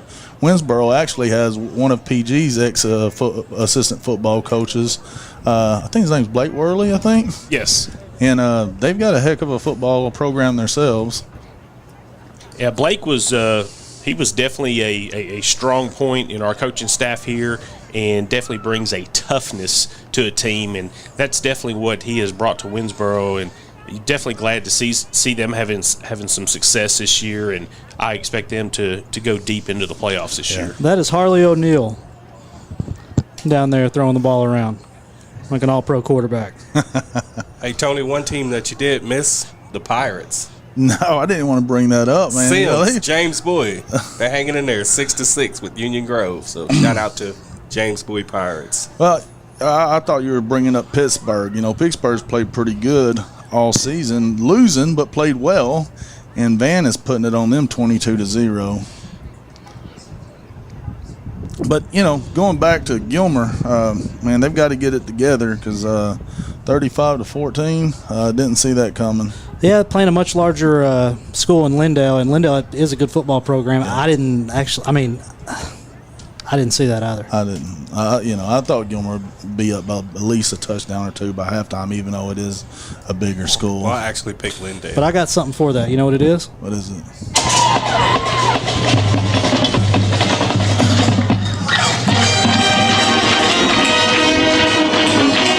I think that's a PG fight song. I hope it is anyway. It is. Okay. It is. Yeah, Jay, you should know. Yes, that's a beautiful song.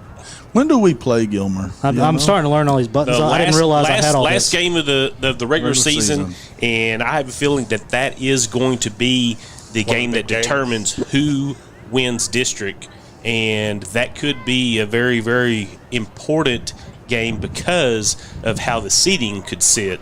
And so, I think that, and I think Gilmer is. No, Pleasant Grove is going to Gilmer, if I'm not mistaken. I could be wrong there. But that is going to be a huge game for Pleasant Grove, and, it's going to be indicative of, where they sit when it comes to district seeding. Me and Tennyson go back and forth all week talking about who's going to win. So I got one of the Jimerson, the outside linebacker. Me and his dad are really good friends, and that every time. Yeah, he sent me a bunch of highlights, and he was like, "Yeah, man, go ahead and post this on game day." I'm like, "No, not so much, not so much." Hey, we aren't Gilmer game day. I'll tell you what, though, I will say this: Gilmer was a great place to grow up. It's a good little town. Well, and a lot of people don't know this. Landon Jackson played there for a while. Really? He was pretty young when he did. Yeah, right? he played junior high there. I think pretty much most of his junior high. Quinn just walked in the room. He doesn't know it. We got a cheerleader, Harley O'Neill, that is quarterback. She was down there chunking it around. Yeah, tight spirals and everything. So what do you guys think about the first half of this game right here? I thought there would be more points on the board. I'm really surprised with Silsbee's defense. They're just stopping them at the line of scrimmage. If PG pitches a shutout here, I know Coach Fuller and Coach Gibson are going to be extremely ecstatic about that, and it looks like they can't do anything on offense right now. It's going to take a big play for that to happen. But I thought it would be like a 28-7 or something. They can't keep number 24 out of the backfield. No joke. I don't know who he is, but man, he is flying all over the field, and they've had trouble blocking him. Well, that's their star running back, Malik Jones, and for him to be playing on both sides of the ball, the question is, can he play all 4 quarters like that? So I do expect Pleasant Grove to extend this lead, and there's going to be a very good chance. I'm sure Landon and some of the rest of the seniors on that defense, they're going to be pressing to get this shutout. I thought Jalen threw the ball really well when he had the time. I mean, he didn't have a whole lot of time in the first half. They were in the backfield, but when he had the time, he made some really good throws. I think the officials had a horrible call on the sideline right before half, too. I think we caught a pass on the 9-yard line. Should have been going in close to scoring again. It's totally opposite of the Paris game. I was saying at the start of this game that I thought PG would come out and try to establish the run, and it's totally not what they did. They came out throwing 6-7 and times. Pretty much through the entire first half. And I will say I'm very impressed with Silsbee's defense up the middle. Absolutely. Oh, well, I bet we don't. What do you think? We have 30, 40 yards rushing? It's more than that. Is it that much? Yeah.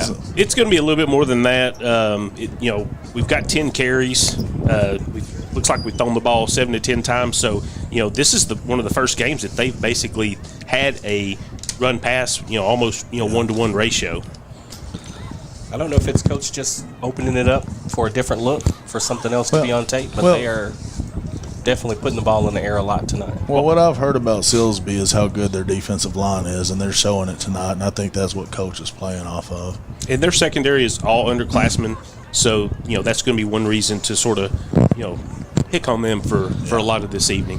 Well, you can't blame the secondary too much because Woodside has been putting the ball on the money, so that also helps. Yeah, Woodside's showing out tonight. He's having a great game. It's not an air raid like Jay said, but Woodside's definitely showing out. Jay, I got Jay. Jay, look at the monitor right here. Here we go. You ready? You gonna throw it? I was about to get it. There we go. And that is a State Bank first down. Every time. Every time. I love that. I didn't know you had that one. Let me see what else I got. I got a bunch of stuff. I got buttons and sounds for days I didn't know were on here. But we're going to try to keep it professional. I thought it was crickets and stuff. We got Jay talking You know about what? State At the Bank. set at Walk-Ons, next time we're there, I'm going to try to have this thing in front of me. And I'm going to upload. Evidently, you can upload sounds and stuff to it. I'm gonna have to put Craig in charge of it. I'm just not as funny as Craig. Craig, he's not amused. He hadn't laughed at one thing. Nothing. He's just I'm sitting here trying to think of what voice I want to use to record something in there. The thing about Craig, though, he just laughs at his own jokes. This is Dr. Matt Young with another Hawk first down. That's my boy. Shout out for sponsorship from day one. Dr. Young's a great guy. Yes, he is. Well, speaking of sponsors, Morgan, why don't you share with us those that are helping support the program and halftime? Yeah, our halftime sponsors are going to be Leadwell Industries, Texana Bank, Sonic, Texas Farm Bureau. Shout out to my buddies down there. A lot of people work there, so I'm not going to shout them out just with them. But Scoreboard, Complete Computing Solutions, my man Mike Smith, Beauty Bar, Taylor Barr and staff, Express Personnel. Man, Joey Martin's doing a lot of great things in this community. If you're looking for a job, I'm telling you, Joey will take care of you. He has some of the best jobs in town. Me and Joey. Along with Dr. Pepper. Shout out to Dr. Pepper for coming on. That was big. Jay, thank you for facilitating that. Our presenting sponsors, State Bank, Texarkana Emergency Center, been with us since day one. We really appreciate them. Without them, we wouldn't be able to do any of this. We've had a lot of businesses jump on. Conterra, they're a fiber-driven business. They'll be supplying game day with internet in the home stadium. So shout out to them. Texana Banks, our stat sponsor. Texar's our replay sponsor. Rocasa came on this week. Yeah, if you don't know a lot about it, Tony knows everything. He uses their products. Yeah, Well, Jill and I know Jill and Kevin very well. They're very good people, and that they have put that business together in the last 2 years, and the amount of growth they've done in a 2 or 3 year span is very impressive. I love seeing people do good. Oh yeah, no doubt. They're a great family. I messaged him about a year ago and said, "Man, I think it's awesome what y'all are doing because man, they." she started out making elderberry soup or whatever you call it, or what do you call it? Is that something you drink? Yeah. Jennifer's always trying to get me to do it. She's like, it's going to make you feel better or something. Elderberries. And she was elderberries. Well, all right. Well, she started. Y'all go ahead and get that on the price sheet. Hey, elderberry soup. Tony will she buy started selling it, and I was like, man, she can't make too much money doing that. That's what I was thinking, and it just kept growing and growing, and they started getting more products. Now they have a big distribution center down there at Tex America, and got a pretty big plant going on down there. So well, I will I'm tell proud you, for them. They don't have that elderberry soup. They don't quite have the formula of Dr. Pepper, and I do want to point out that they've got a new drink with cream soda that. Oh, that is good. It would be almost as good as this hot dog if I had some mustard that Kevin didn't bring to me. Oh man, I'll tell you what, best hot dog I had was at Dodger Stadium. Yeah, it's huge, man. It's massive. We got about 4 minutes till the second half starts, and then you won't have to listen to Tony anymore the rest of the night. Hey, I think they like listening. I do want to give a shout out to our guys though. Tony Langford Roofing, been with us since day one. He's doing a lot of great things, and we're happy to have him on sometimes. I appreciate you more. Jay Davis, if you're looking to refinance your home or looking to buy a new home, I would definitely recommend my man Jay Davis down here. Craig Jenkins, go follow KSLE33. He will make you laugh, I promise. If you have a sense of humor. He will say a lot of things that he can't say here. Definitely not. I figured out that I have different sounds on here, and we've been having a little bit of fun. Hey, well, y'all can't hear it anyway. Never mind. Oh, yeah. Well, both teams are back on the field, so we're about 3 minutes away from getting this second half started. Pleasant Grove will be receiving the second half kick, and so we'll be back to football in about 3 minutes. I'm excited for this second half. I'm too. Both defenses have played great. I think it's going to stay a low-scoring game because, PG's not doing the normal run-it-down-your-throat plays that they do, and I think it's going to be a good game. I think they just need to get out of here injury-free. Let's just run it. Like we saw at Paris last week. What do you think, Craig? Well, I was just thinking if Tony said it's going to be a low-scoring game, they're probably going to come out and score 40 more points. You're probably right. Before the end of the game. Before the game, I didn't say that. But Aaron, do you have a mic? Aaron's our producer. I was going to get his prediction, but he's not a football fan. So his prediction would probably be right. By the scores, the halftime scores, we ain't going to get half of them right anyway. All right, real quick, let's go back through the scores real quick. I was right on the Argyle over Waco La Vega. They're up 28-7 at half. Or 21-7 at half, I apologize. Lindale's up 35-14 at halftime on Gilmer. Atlanta's down 6-0 at halftime to Liberty Ilo. Go Leopards. Pittsburgh's down to Van 22-0. Bladewater's hanging with Kilgore 21-14. Jefferson's up 28-14 on Hooks. Salina's playing really good football tonight and up on Paul Pewitt 28-0. Elysian Fields at halftime is down to number 6 Dangerfield 18-14. Harmony's down to Harleton 7-0. White Oak is on top of New Diana at halftime 21-3. And Morgan Spring Hill is up 14-13. Hold on. Where'd it go?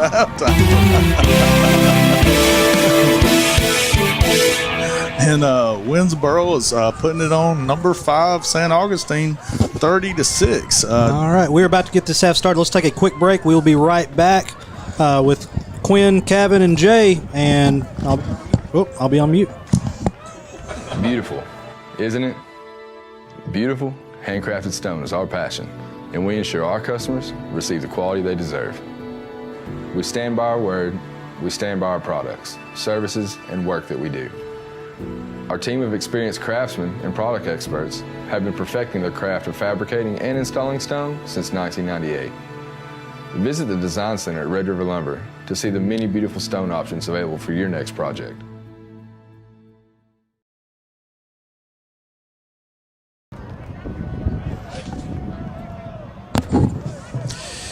All right, well, we're back for the second half. It's Quinn Stanfield, Kevin Carpenter, Morgan Smith, Mr. Game Day, and Jay Davis running stats for us. So we're excited to get this. We added one. We added my man Colton down here from PGTV. Gotcha. Great things. Thank you for the partnership this year. Looking forward to that relationship growing and great things coming from it. But he's operating our game clock. We really appreciate that. He didn't know he was going to be doing that, so shout out for doing it. So as we start this second half, PG will get the ball this time around. We're at 13-0, PG leading. Looking forward to a good second half. See what happens. I think PG came out of the locker room thinking that they didn't play their best half and they probably should be up more. Silsbee came out of the halftime thinking, how are we going to move the football? Silsbee's playing really good defense. And Pleasant Grove's got to establish the run. That's their bread and butter. Our cameras need to get a shot of some of the sideline stuff. PG is trying to get pumped. The guys jumping around. It's a different environment in the stadium tonight. Neither band is here. Cheerleaders on both sides, I believe. No dance team and pretty small crowds in person, honestly. So it just feels different here. All right, kickoff goes deep. That's Logan Johnson. Logan runs straight into number 30 for the Tigers. That is Cameron Wilson. And so the ball will be placed down near the 30-yard line, on the 30-yard line. Pleasant Grove will begin this drive. Quinn, you said the band's not being here, and this is a shout out to the band. It's not football without you guys, and we look forward to you coming back on road games with the Hawks. Yeah, I really appreciate band more than ever this year. Well, I think a band that is in tune with the football game, Exactly. And our band is going to be worth anywhere from 4 to 7 points, just because of how loud they can be. Woodside hands off to Nick Martin. Nick tries to make a move, stumbles up a little bit, and then takes a big shot as he does. I think we're going to see Silsbee playing deep in the playoffs. Their defense is great. Yeah, that's another reason the Carthage coaches and players are here. Silsbee and Carthage will be in the same region, I believe. And Carthage can very well meet up with them on down the playoffs. So they gave no gain on that play. Second down to 30-yard line. Handoff to Ahmad Hicks. He goes around the right side. That's a big block in front of him. Let's see who made that Cam block. Weekly. Cam Weekly just knocked the guy backwards about 3 yards. Good gain for Ahmad Hicks. Brings up third down.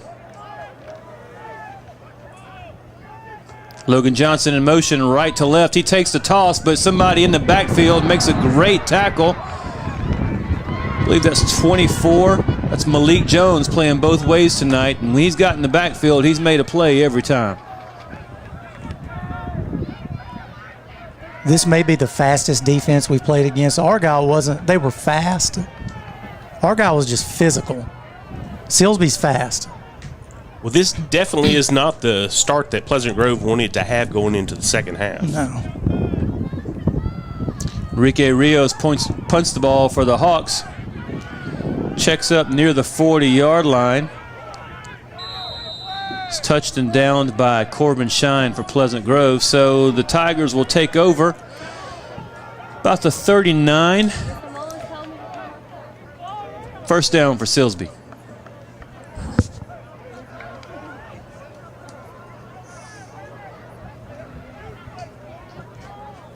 I don't know what adjustments Clint Fuller made at halftime. He really doesn't need to make very many. Silsbee going to keep trying to throw that little swing pass. Hey, is this the first time these uniforms have been worn? Yes, brand new. I up close, I was like, we're not going to be able to see the numbers from up here, but they do look nice. Foster goes under center for the Tigers. Throwing the deep route. Pass is complete for a big gain. Quinn Bingham was in the right place. He didn't realize the ball had gotten thrown and kind of overran the receiver. He was in the right position, though. Yeah, he was in good position. You just gotta read that receiver's eyes. When he looks for the ball, you got to turn your head and find it. 30-yard line. Biggest play of the game for Silsbee right there. The receiver was pushed out near the 30-yard line. It's first down for the Tigers. Foster under center again. Hands off to Malik Jones. Malik's got room. Big gain for the Tigers. Takes it down inside the 15-yard line. Was Malik playing offense first half? And I kept seeing him on defense over and over. He's their leading rusher. He's the one who had the 8 carries last week for 170 yards with 4 TDs. Yep. Keep in mind, I'm watching this from a monitor, so. We know what that was like last week. No joke. You want to not have fun in a football game? Watch it from a computer screen. Ball's at the 13-yard line. First down for Silsbee. Timeout. Confused. They were confused in the backfield. If you're watching, please share this stream. If you're on YouTube, please subscribe to us. We'll be having, I believe next week we may have 3 games going at once. Pleasant Grove will be off, but when we come back, we will have Game of the Week in the state of Texas. What is it, October 2nd? Something like that? Carthage coming to PG. Not this coming Friday, but next. Yes. Silsbee called that timeout, but it will probably work to Pleasant Grove's advantage as well. Silsbee's doing different things in this second half than what they did in the first. So this gives them just a moment to make an adjustment on the Pleasant Grove side. That play right there, they got Cam Weekly blocked and got Torrey Phillips blocked. You get those 2 blocked, you're going to have a hole to run in. Certainly can't relax here. There's a lot of football left, and a 13-0 score is not near enough to get comfortable with.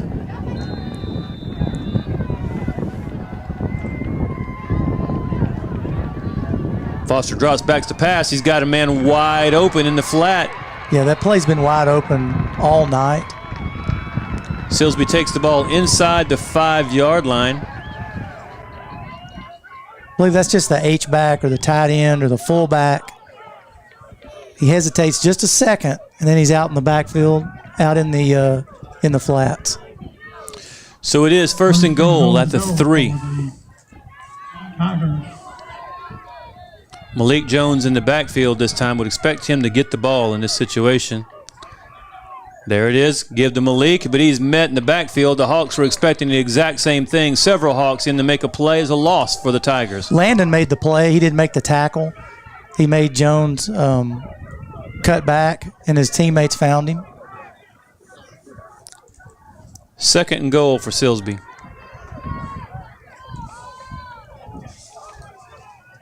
I mean, it's obvious. Silsbee has to get the ball in the end zone. They've struggled all night.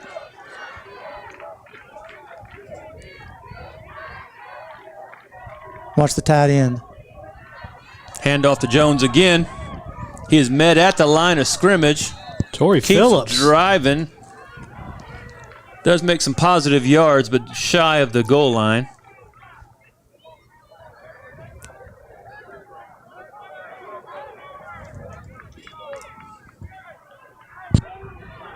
Big third down play here. I wouldn't think Silsbee, if they don't get in, I wouldn't think they would kick a field goal. Hawks sending in a man, Galvan. Jones back to the original line of scrimmage at the 3. Third and goal. Foster rolls out. He's got some pressure on him, trying to take it to the end zone. Foster's in for the score for Silsbee. Touchdown, Tigers. Great play call. That's the old naked bootleg or the waggle. Could have thrown it or could have ran it. Had a couple of chances at him, but it had taken a big play to get there.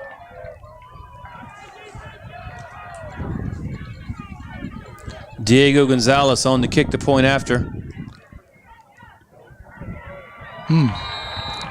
He does have a leg. He kicked it in lane 8 on the track. I think he kicked it over that building down there that you can't see on camera. So Silsbee makes some adjustments in the first half. They came out ready to keep playing football. 8 minutes and 10 seconds left in the third quarter, and your score is now Pleasant Grove Hawks 13, Silsbee Tigers 7. We're going to tee it up and do it again. Hawks came out a little flat. Coach Fuller was just going in on Nick right there. I don't know what about, but he was fired up. On that waggle play right there, they just ran the defensive end. I don't know if that was Nick's side. You want to pursue the ball, but one of your main objectives is you got to protect the backside. And when you get sucked in, that's trouble.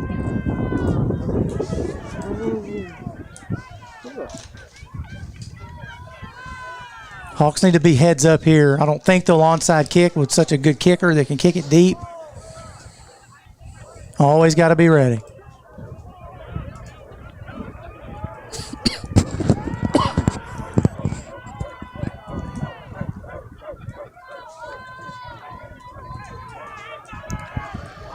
So Gonzalez steps it off for the Tigers, ready for the kickoff.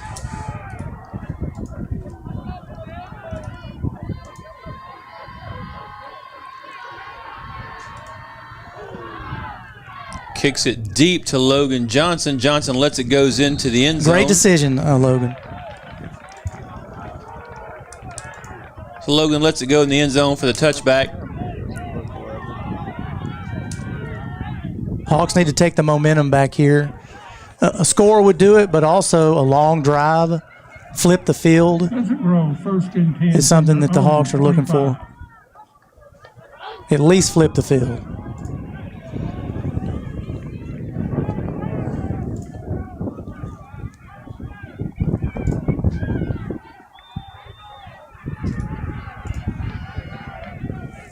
Woodside brings his team to the line of scrimmage. Man in motion left to right. Got an inside handoff.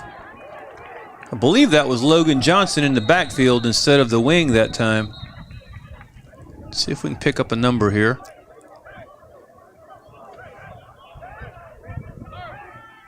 Was that Hicks on the carry? I'm not sure. I thought I saw a 1 somewhere in there, but it may have been part of that 17.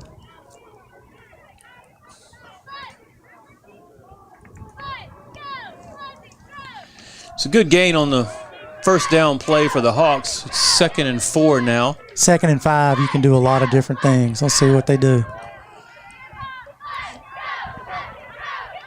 Inside handoff. There is a flag on the play this time. That's not going to be a good flag for the Hawks. No, that could either be holding or a chop block. Chop block's the big one. Flag on the play.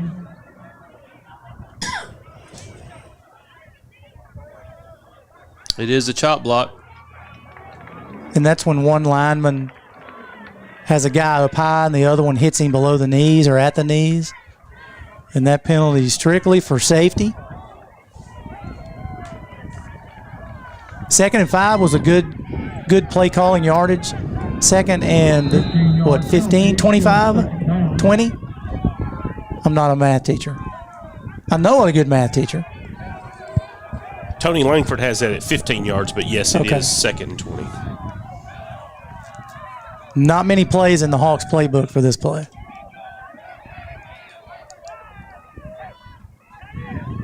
Woodside's rolling to his right, looking downfield. He's got a man open. That's Hayden Collar on the big catch. 30, 25, 20. Can he outrun him? 5, touchdown! Pleasant Grove Hawks! Shout out to that young man. Great throw, my man Jalen. What a good job. Jalen Woodside rolling out on the move to the right side. Doesn't have time to plant his feet. Makes a perfect throw. Hayden Kohler never checked up. Stayed right in stride. And then after the catch, makes the big gain to outrun the defender. Great play by everybody involved. Here's your replay. That was a dagger. What is that? Is that an 85-yard? Let me just make sure I say while you guys are talking about that, somebody in this booth said, don't think Pleasant Grove has a play in their playbook for 2nd and 20 something. I did not say that. I'm just going to stay with that right there. there. You did so. I did not say that.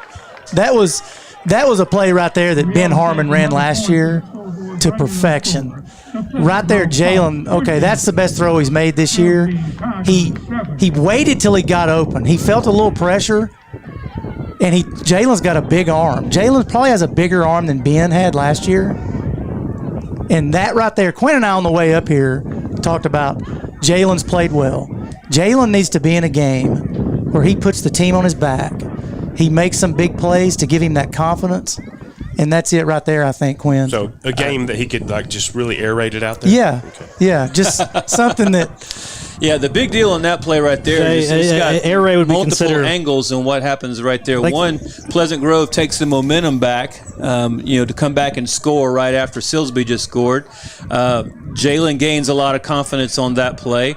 Hayden Kohler gains a lot of confidence on that play. And maybe most importantly is the coaches go, hey, we got that play in our playbook now. Yep. We know we can do it. There's confidence all around. Good job by everybody. What were you going to say, Morgan? I was going to say, to be considered air raid, I think you have to toss it more than like 70% of the time. So Yeah. even though they are having a good pass tonight, Jay's still wrong. I guess y'all don't agree because nobody. I agree. Nobody co-signed. Pooch kick on the 30-yard, and we dropped the kickoff again by Silsbee. Hawks say they've got it. If I'm not mistaken, I believe Silsbee has fumbled every kickoff. Yeah, that is right. That's the third, I believe, the third deep back to fumble it. They got on him the last 2 times, and the Silsbee coach is just beside himself. That's just being an athlete. That's just being a football player. Here's the instant reading. Yeah, he just dropped it. He just dropped it. Talk about a momentum switch to make the big play to score and then come right back and get that fumbled kickoff. The game can totally change right here. The last pass by Jalen was a dagger. This could be a nail in the coffin. Ball to 29-yard line. First down for the Hawks. Logan Johnson in motion. Woodside's rolling out again, looking downfield. Oh, he's got a man open, but the ball falls incomplete. Was intended for Kohler once again. Makes you think that Woodside's kind of liking finding him. Y'all look at the monitor here. We're trying to do a better job at shouting out our old linemen. Watch this block by, I believe it was Cameron Weekly. It's about to pop up here. Our Texar instant replay. Have we said Cam's name any? Watch this. He's going to be on the bottom of your screen here. He's going to come out right. Number 74. 74 on 52 right there. What a block. I wish I had a sound for clapping Second hands. down for the Hawks. Toss outside to Nick Martin. He gets the perfect bounce on the drop ball. Picks it up and still gains positive yards out of it. He scores if he doesn't bobble it. Look at this stiff arm. Watch this. We got another replay coming for y'all. Watch this stiff arm, Quinn. You're going to be proud of this. Aaron, anytime.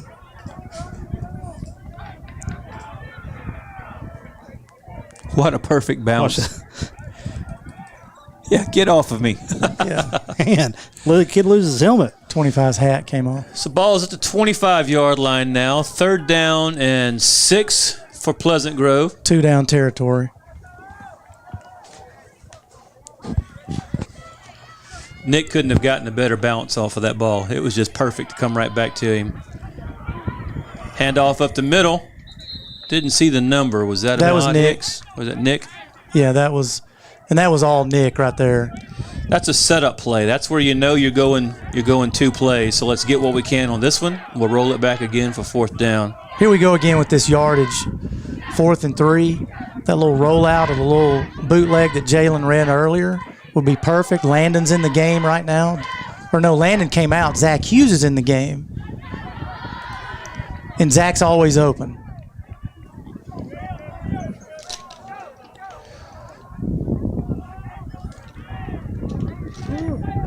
According to what we see on the sideline, it's 4th and 3. The school board says 4th and 4. Timeout called on the field. I didn't see who called it, but I'm assuming it's Pleasant Grove. Play clock was running down to 2 seconds. You got to protect that play clock, and you want to make sure you know what you're doing on this play right here. No mistakes. Everybody on the same page with what we're going to accomplish. When things go wrong, you can count on Tate Barber to help life go right. Tate's my agent. Tate's my agent. Tate's my agent. Tate's my agent. Tate's my agent. Choose Tate Barber at State Farm for all of your insurance needs. They have some of the oddest sounds here in the stadium. I think that's the air raid. Is that the air raid? Yeah, I had a couple of fans. I normally only hear this sound on Wednesdays. Is that right? Is Wednesdays when they do the tornado sirens? And actually, this week, the sirens were accidentally set off. You should know that, shouldn't you? And why would you know that? They went off about 10:44. I believe it was today. That's our city councilman's fault. And that's probably what woke Jay up today. Yeah. Well, you know. Sleeping in. Working from home, that's what you do, huh? What are we going to do here? Give it to Nick. All right, here we go. Roll out. 4th down, 3 yards to go. Ball's at the 22-yard line. How about the jet sweep? Hawks are coming out of the timeout with no huddle, coming straight to the line of scrimmage. Man in motion right to left. Woodside hands it to Nick Martin. Nick's got room. Nick's going to take it in for the Pleasant Grove score. Great play call. Hit stick in for 6. The Tigers were on a run blitz. They just picked the wrong gap, and when you do that, when you run blitz and you pick the wrong gap, that's what happens. It almost looked like Nick slowed down trying to find somebody to run over. Well, he did. I think he was looking for a hole or somebody to hit, but that's what a good back does. There's a replay right here. Great vision. Have a good back angle here. I mean, look at this offensive line. Great block. Look at that. Victor Shaw. I might have scored on that touchdown. No. Uh-oh. Quinn Bingham, the holder, picks up the bobbled snap. Rolls out to his right, but he's taken down. So that's a no good extra point for the Hawks. But with 5 minutes and 8 seconds left in the third quarter, the Hawks have answered the opening drive by Silsbee. So Pleasant Grove 26, Silsbee Tigers 7.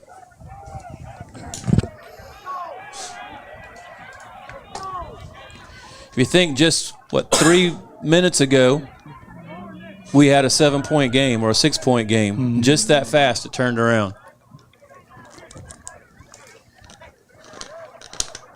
And that's after having a chop block penalty with a 2nd down and 20. And Jay said that there's no way they could throw it there. I think we need an instant replay on that one. Somebody signed Jay up for Monday Night Football analyst. Oh. And I tell you what, the more games we get into, the first 2 games, our offense, PG's offense, was pretty easy. Kind of knew what was coming. A couple of wrinkles in tonight, and they add to it. Do you think this ball will be caught here? Well, they've switched again. They have number 2 back. No, I'd say no. If their coach would tell them, just call a fair catch, be an athlete, catch it like you're playing in the backyard.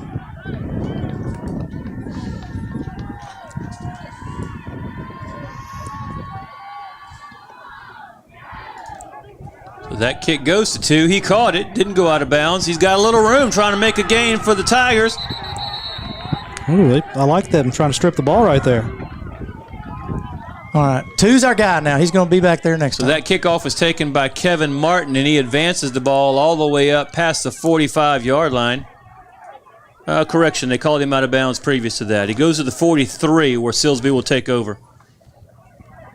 Coach Fuller's on your screen right there, defensive coordinator, Pleasant Grove, one of my good buddies.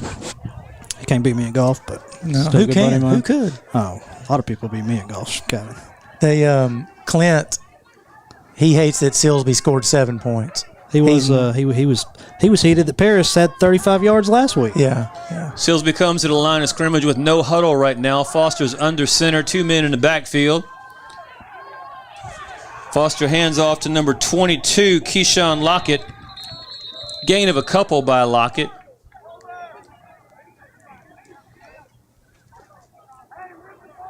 Brings the ball up to the 45-yard line. 2nd down and about 8 for the Tigers. We don't say his name a lot on the defensive line, but Alex Murphy, 56. He's not making the tackles, but he's beating his guy a couple of times. And if you just get in a gap, that's your job.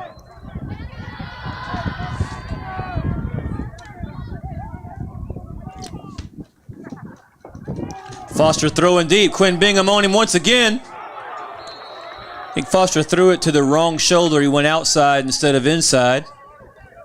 But the pass falls incomplete. Bingham's always there. He's right there. Just got to turn that head a little better. And you say that today, guys wear shields on their faces and you can't see their eyes sometimes. But playing corner, sometimes you just got to look at the guy's eyes.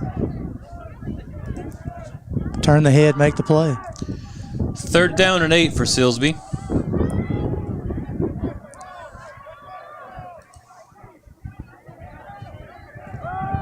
Lockett in the backfield.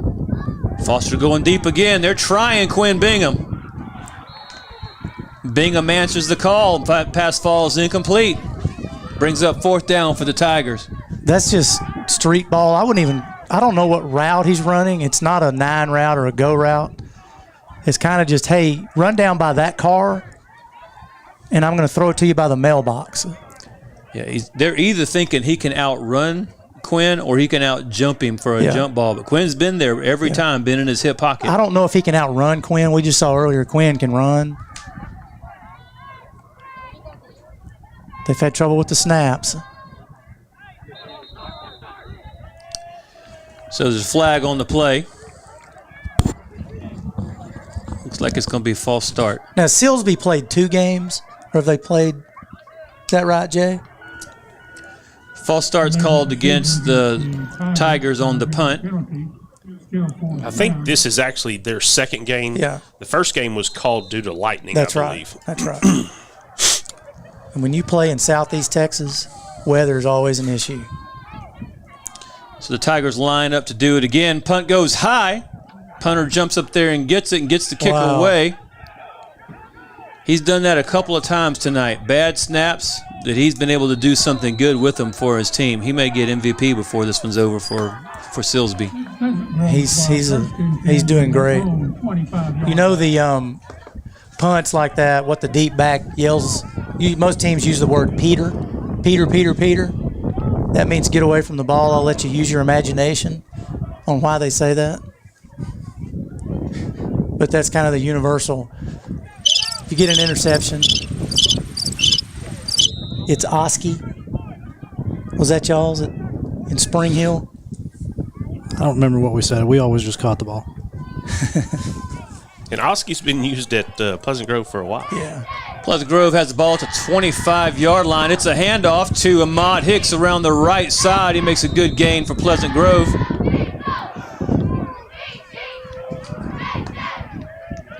Got a little extra pushing and shoving downfield between Corbin Shine and Kevin Martin. If you want to watch something extra, if it's, I don't know if it's on the screen, but Corbin Shine, he does that every week. Corbin's got a little chip on his shoulder. He plays with that. He's the kind of kid every coach wants 50 Corbin Shines that play like that.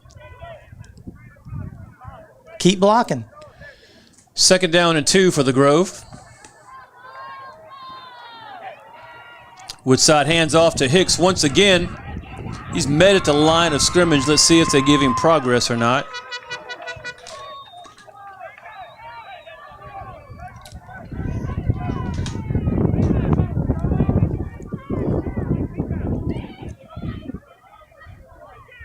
Looks like they're spotting the ball about the 33. Quinn, has Big Stewie been 75 all year? No, he's changed numbers, hasn't he? He's normally 76 all year, but I don't know if he got a bad number with this particular new uniform or something, but he's had 76 other games this year. 3rd down 2. Woodside rolls out. He's under pressure. That's Malik Jones again. One more time. Got to him. Sam Bradshaw was wide open. Yeah. Jalen just didn't have a chance. Just the pressure. Yeah, if he got it to him, Sam walks in the end zone. Jalen took a good shot there. Yeah, Jones was coming from his blind side. Not sure he ever saw him until it was too late.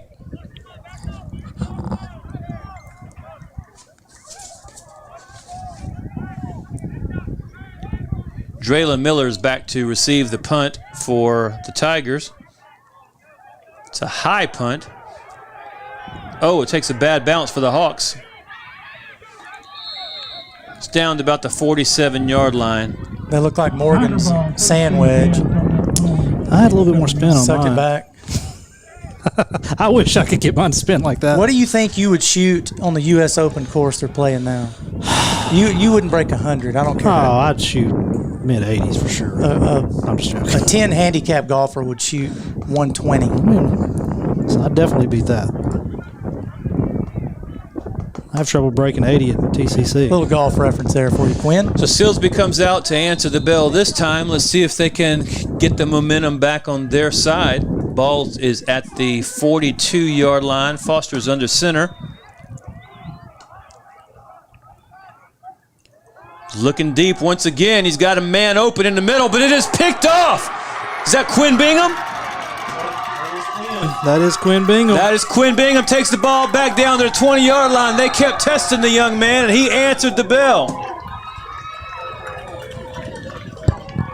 I'm going to have a replay here shortly. He broke on that ball perfectly. Quinn, you called that earlier. Yeah. You said he was going to get one before the night's over with. I know his dad's in the stadium somewhere going nuts. I watched Big Tory Phillips. Here we go. Here's a replay.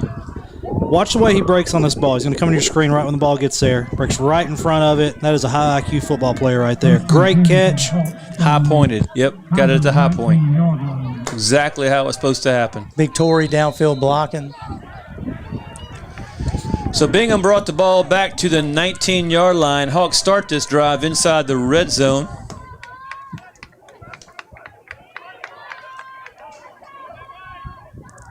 Johnson goes in motion, handoff to Ahmad Hicks. They liking to seeing him get a little work right now. He picks up a yard or two for the Grove. Hawks will probably be content to go a little slower, drain some clock out of this to finish this quarter. It's been a physical game. Silsbee, if you look at the score, it really doesn't indicate how good their defense has played really well. Silsbee's going to win a lot of ball games this year. He gave him a yard, so 2nd and 9. Little inside draw play. Maybe a trap. Yeah, a little inside trap, guard. Quinn, what is Logan's nickname? What do you call him? I call him Juice. All right, I call him Logan Lightning Johnson, but Juice has a ring to it. Who came up with hit stick for Nick? Who was that? If y'all better take credit for it, I'm about to. Me. I thought it was you. Good, it was me, Kevin. I don't know who it was. I've just seen it as a meme for other people around and saw it on Twitter and said, oh, let's call him that. It works. The law is, or the trick, you shouldn't gloss yourself a nickname. Somebody else has to come up with your nickname. 3rd down and 4. Woodside rolls out to his right. A lot of pressure, but he's got some room to run. Woodside picks up the first down, takes it inside the 5. There is a flag on the play. Run that back. Run that back. Yeah, he just ran angry there. His dad's probably already texted me for that. For that highlight. That was a design keeper, or it looked like it. I don't know if he had an option. No, he had a guy that was open, but watch this right here. Text our instant replay. Well, let's see what the penalty is too. Officials are on the far side of the field from us discussing it. They've got the ball spotted at the 3 as we wait on the call. You know what we need? We need to record my big boy football guy. What does he say? What does he say? Big boy football? Yeah, big boy football. That's what I need to press the button right there. Illegal block in the back is what's called by the white hat. Oh, we're not supposed to say back call. Okay. If you saw that on the replay, it was... I'm going to start muting your mic, Kevin. Well... You've been watching too many Arkansas games. Great call. Oh. Great call. So block in the back was called. Ball is taken back to the 14-yard line. So now it's third.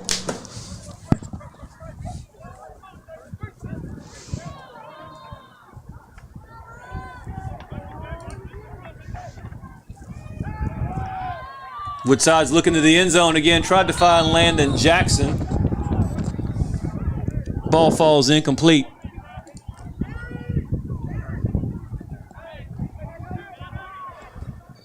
Jalen's going to wish he had that one to throw again. Because Landon was open. Landon was open.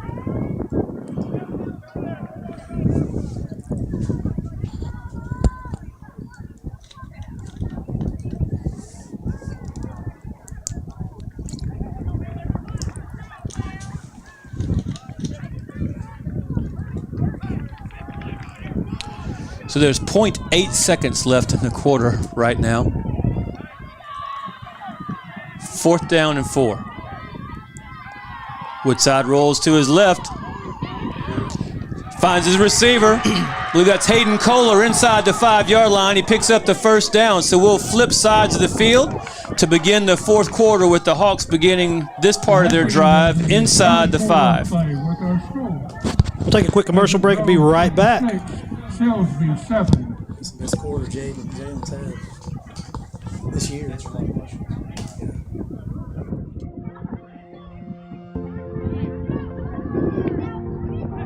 We are excited to announce here at Texarkana Emergency Center and Hospital that we have expanded our capabilities to better serve our community.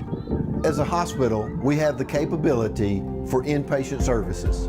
After your outstanding emergency care, we can smoothly transition you into one of our new inpatient rooms that have telemetry monitors in every room to continue your concierge medicine care.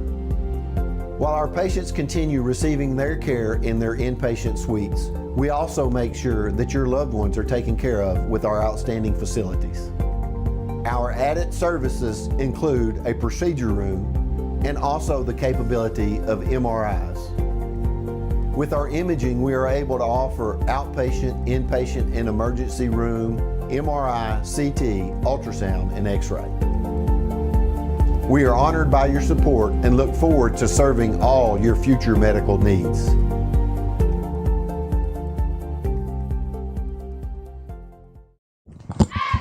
All right, we're back to start the fourth quarter. The Hawks have the ball inside the 5-yard line, looking to finish this drive. The last play was a great pass and catch from Woodside to Hayden Kohler. Kohler's had a big game tonight. Kohler and Quinn Bingham, I don't know about the stickers you give out, Morgan, but they've had great ball games. Of course, Cam Weekly's dominated. But Jalen has just gained confidence this third quarter.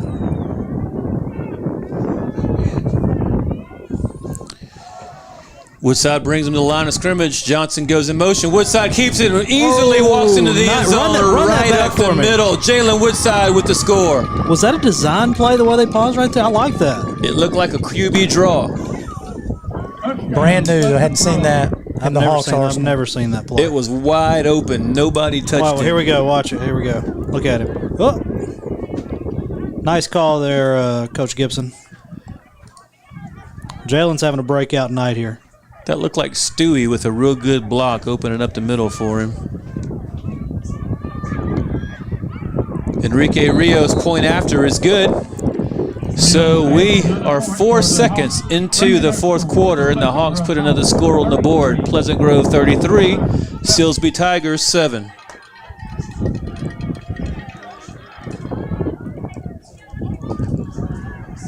You can definitely tell that Jalen's confidence is there, and this was definitely a great night for him to be able to bring that out. I think coaches had that in the game plan. Do think that they saw some, the weakness of their defense, looks to be their secondary.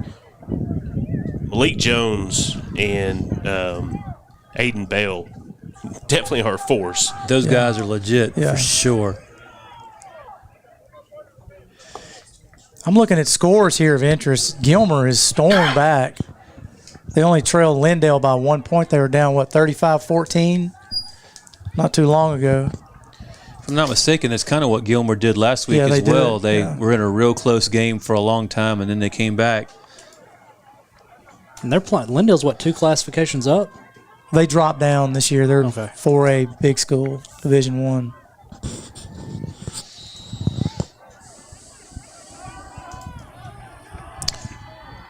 Rios lines up to kick off for the Hawks.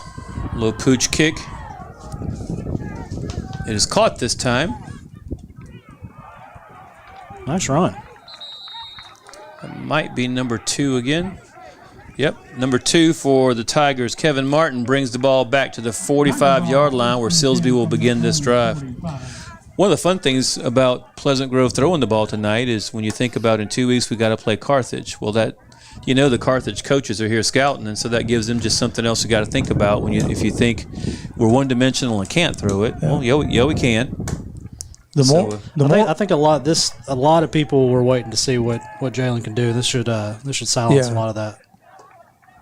And the more you can run, the more you have to prepare for the other team.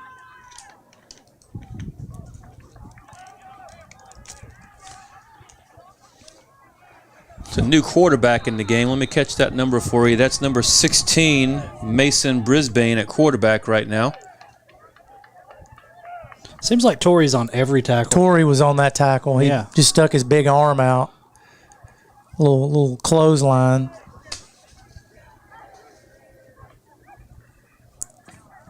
See if 16 stays in at quarterback, or if we go back to Foster.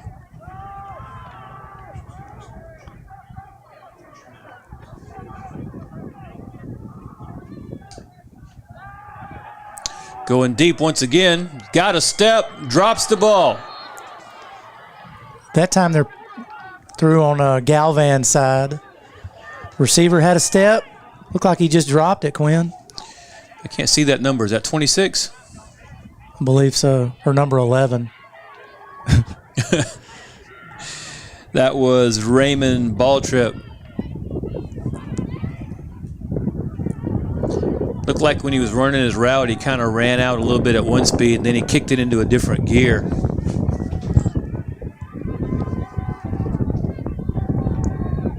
Third down for the Tigers. Oh, Bingham almost gets his second pick of the night. He was gone on that one, too. Pass was thrown behind the receiver and tipped up into the air. Fourth down for Silsbee.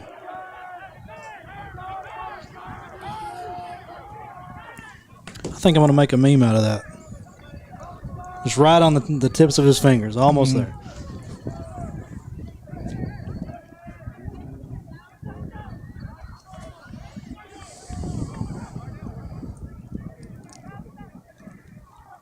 I think for himself here, he, I think running this one back maybe make up for that little tip there.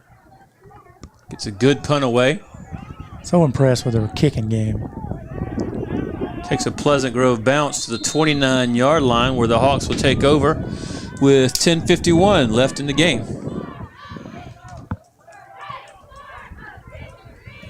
So, Quinn, do you know what a meme is?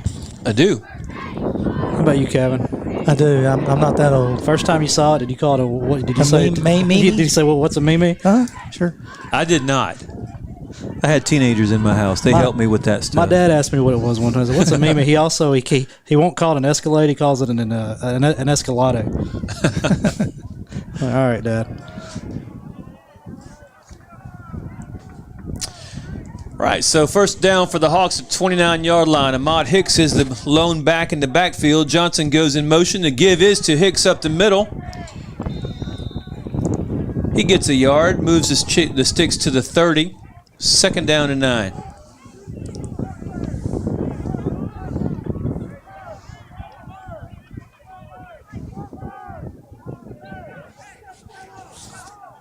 course, I think you're going to see a lot more running here in the fourth quarter. But you know, what do I know? Let's air it out. Woodside drops back to do exactly that. Had a man open in the middle. He overthrew him. I believe that pass was intended for Jonathan Ketchum. Harley O'Neill might have made that throw right there, though. They're going to Y'all were watching at halftime. They're going to come back to that again and look at Logan out of the backfield was wide open.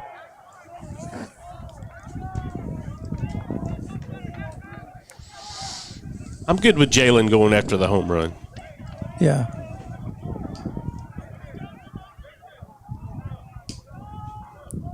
Corbin Shine ran the play, came to the bottom of the formation now.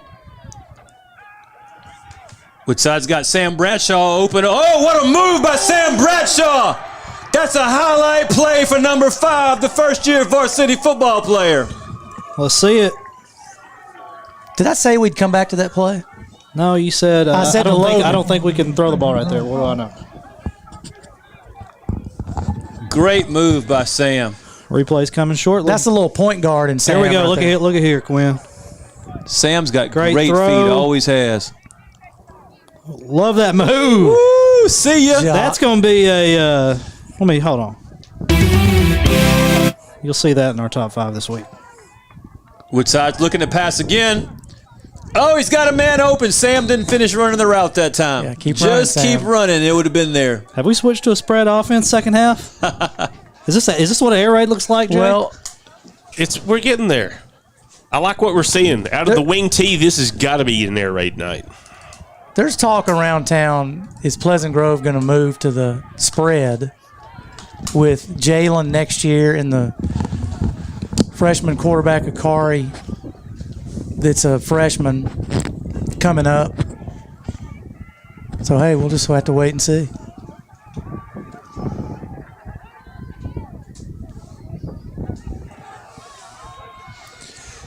Logan Johnson took it around the right side for the Hawks. He got free around the end, picked up a good gain, picked up a first down for Pleasant Grove before he's pushed out of bounds. Jay, do you have stats for Logan for this game? I am having issues with adding up the actual yardage. Somebody get Tony in here. But Tony knows how to do math.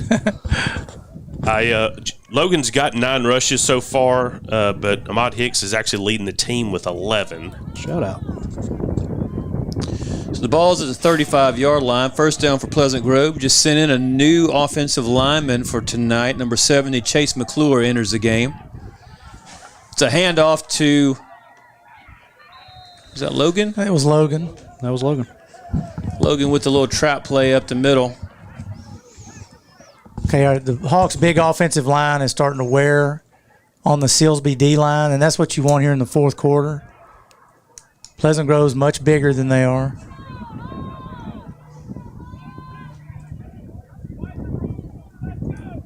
It's a great throwing down right here, guys.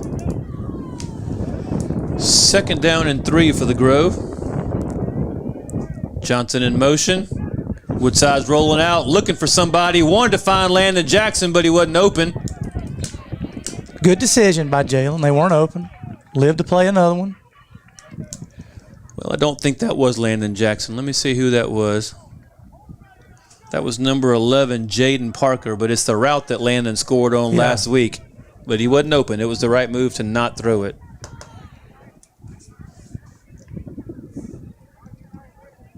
Two downs to get it here.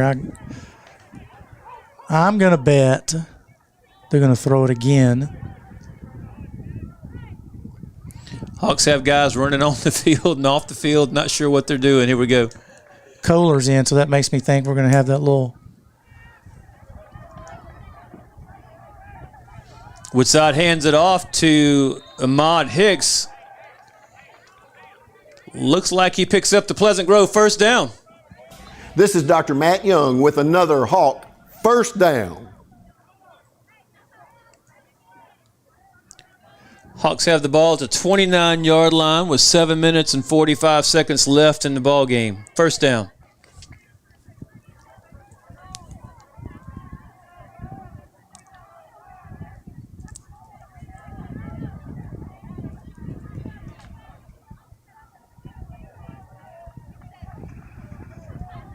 Hand off to Ahmad Hicks again. He's got lots of room, breaking tackles and getting positive yards. I think the ball came free. Silsbee recovers. Ahmad is just trying to get in the end zone. He took a big hit, though. He took a huge hit. See a replay on that. He's running hard, though. That's what you like to see. It's all right, Ahmad. You're going to get it back. While we wait on that replay, I want to give a shout out to our camera people, Jennifer Smith, Bobby Neild, and my man Nick Reed, former Hawk. Watch this big hit here. That spin move cost him. Helmet right on the football. 7. Good job, 7. Yep. So Silsbee takes over with the ball at the 9-yard line, 10-yard line. First down for the Tigers.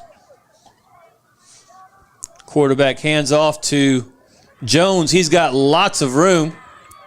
Oh, ball comes free, and the Hawks are going to get it. That is number 30, Corbin Franklin. He got a fumble last week and made a big return. That's 2 weeks in a row for that young man.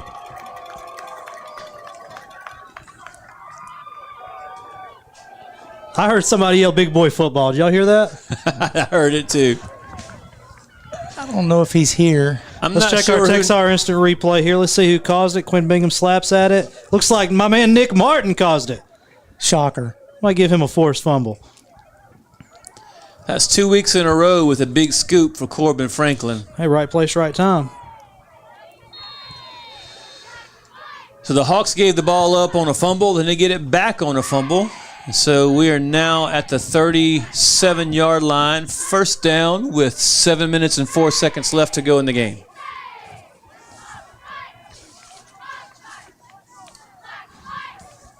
Woodside hands it off. Logan Johnson makes a move. Gets a really good game for Pleasant Grove. Takes the ball inside the red zone. That's how you run the ball. Stick your foot in the ground, turn up field, use your vision. Ball spotted at the 19.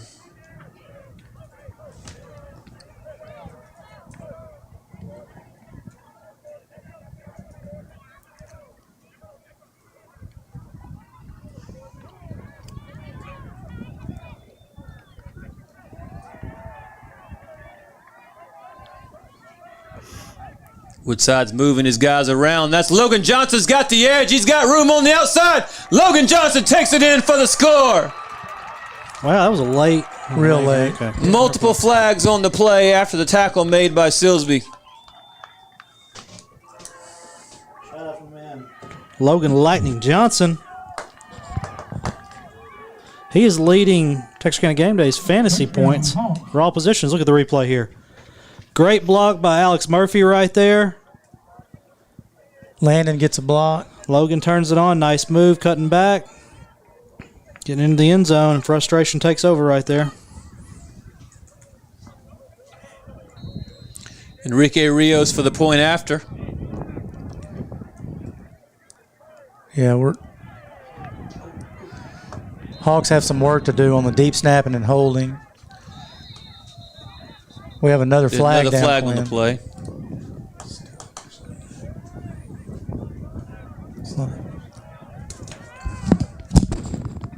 Bingham. Quinn Bingham. And that leaves our score. The Pleasant Grove Hawks. Player of the game? No SD card in it. Tigers 7. Yeah.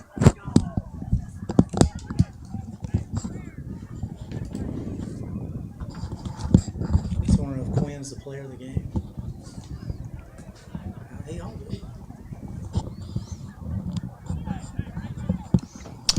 6 minutes, 20 seconds left in the ball game. Your score right now is Pleasant Grove 39, Silsbee Tigers 7.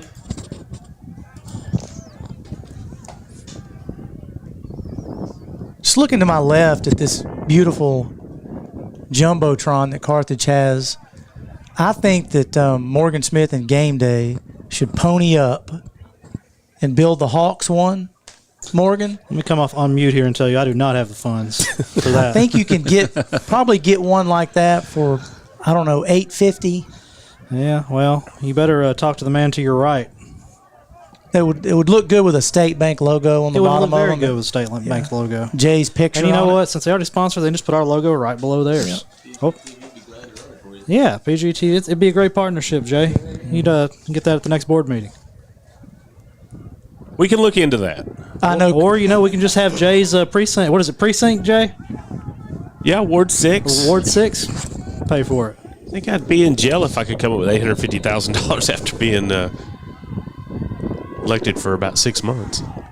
Reese Pooch kicks it, and the kickoff is dropped once again by the Silsbee Tigers. Pleasant Grove says they have it.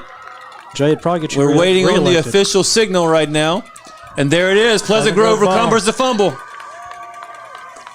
I've never seen so many fumbled kickoffs. Gosh, I sound like a broken record. It's when you call for a fair catch, it's just like in baseball. If you're standing in the outfield and there's an easy fly ball and there's nobody running at you, it's easier to catch. If you're standing still, call the fair catch. I'll just have them slap it out of bounds from now on. Put your elbows together. Probably would. So the ball spotted at the 34-yard line for Pleasant Grove. Reese Elrod's in the game now at wing on the left side. Grown man tackle by number 73.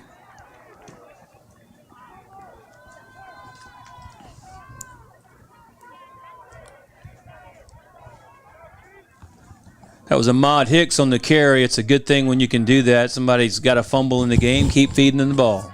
Keep getting their confidence back. Quinn, you said Reese Elrod's in the game. Reese is going to get some touches. Reese can fly. He's shifty. He's a perfect jet sweeper. Yeah, he's been hurt earlier in the season. I think they're trying to slowly work him back in. Logan Johnson takes it around the left side, picks up a block. He's got positive yards, gets the first down, still going. Johnson down near the 10-yard line before he is taken down.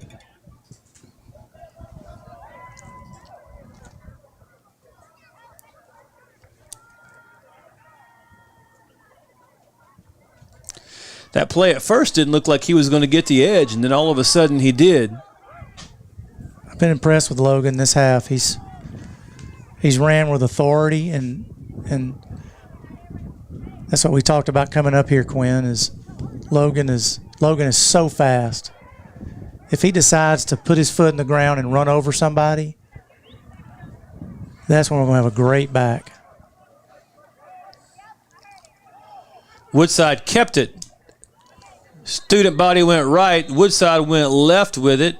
And whose helmet is on the ground? That was Woodside's helmet. So we're going to have another That was not a designed run. He had a miss snap there. As Woodside's helmet came off, so he's got to come out of the game. We're going to have to send in another quarterback by rule.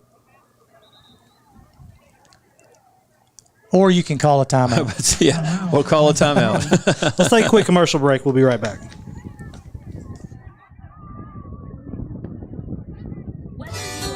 If you're looking for authentic Cajun-style meats prepared and ready to cook and take home, look no further than Lanyard Specialty Meats. We here at Lanyard Specialty Meats select nothing but premium meats, and we season it to perfection so that you'll have all of Acadiana flavor here in your own home. Come by Lanyard Specialty Meats for all your tailgating needs for this football season or hunting season. Remember, Lanyard Specialty Meats. Lanyards is an official sponsor and proud supporter of Texarkana Game Day. All right, welcome back from that short little break right there. Hawks called a timeout so that they can keep their quarterback in the game. They don't have to send in a different person since he lost his helmet. So it is second down and about 8 yards. Hawks are inside the 10-yard line. According to the chains on the side, they can still pick up a first down without scoring.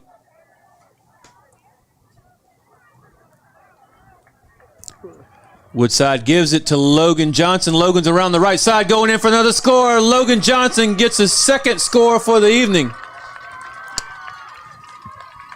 Might be his third score. Is it second or third? I believe that is his third score. Shout out to my man Logan. We were talking about who the player of the game would be. Here's a replay here. Great blocks on the offensive line. Toy Phillips had a great block. Who is this down here at the screen right here? Is that Ahmad Hicks? Ahmad Hicks with a good block. So this time on the extra point, we get a good snap, good hold, good kick. Everything works well. So with 4:43 left in the game, your score is Pleasant Grove 46 and the Silsbee Tigers 7. I do have a correction. That was his second score. Let me give y'all some scoring updates. Arkansas High wins 35-21 over Warren. Gilmer is up on Lindale with 10:15 left in the fourth quarter, 41-35. Big comeback for them. Liberty Ilo's up on Atlanta, 18-0 late in the fourth quarter. Jefferson's up big on Hooks. Dangerfield's still up 18-14 on Elysian Fields, start of the fourth quarter. And Spring Hill is down 2 points late in the game. What you got to love for the Hawks in this second half is when you think back to the beginning of the second half, the Hawks went 3 and out right off the bat. Didn't like what they did there. Silsbee went down and scored, but then the Hawks came back and answered. And instead of hanging their heads, they're in this thing and they've just dominated the second half apart from those first 2 or 3 minutes.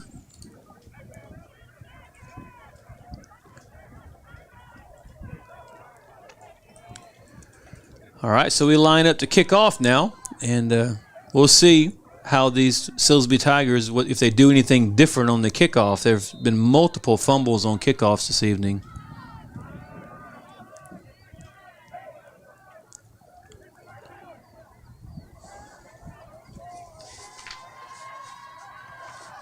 There, number 2 called the fair catch.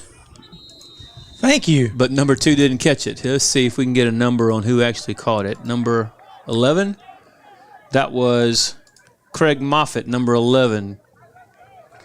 Here's a score of interest y'all will like. The Muleshoe Mules 24, the Tallulah Hornets 14. I thought y'all would enjoy that. Anybody know where Muleshoe is?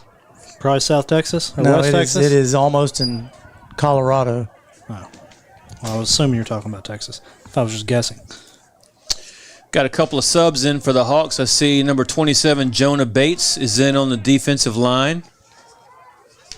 21, Reese Elrod is in at one of the safety positions. 30, Corbin Franklin is still in again.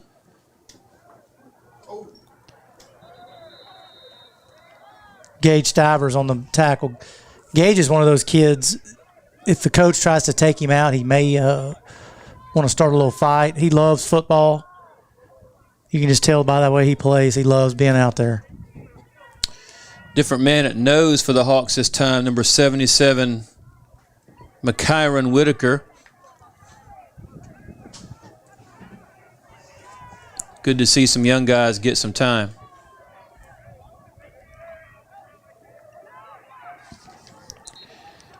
That handoff went to, I believe it was 11, Craig Moffitt. Okay, off subject. I gave you the Muleshoe score. My cousin Grant tells me Muleshoe is by Lubbock, and the former Muleshoe quarterback is none other than Lincoln Riley. My sworn Really? enemy. Yes. Boomer Sooner. Yep.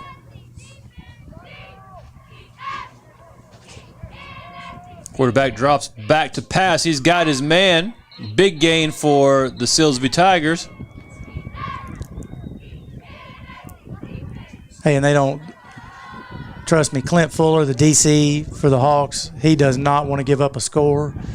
The Hawks have a lot of subs in, and they don't want to let them score either.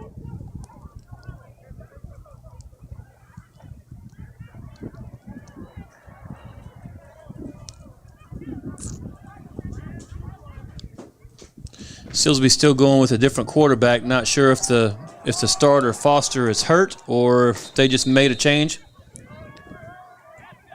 Got some pushing and shoving going on near the 35-yard line.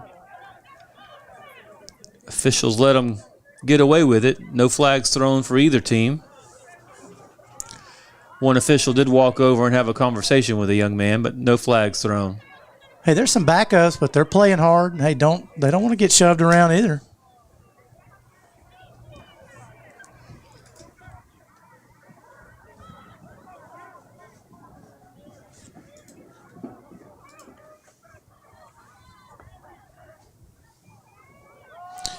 Handoff to number 20, breaks around the right side, making big yards, picks up another Silsbee first down. That give was to Marquise Dodd. That may have been his first carry of the evening, but he makes the best of it.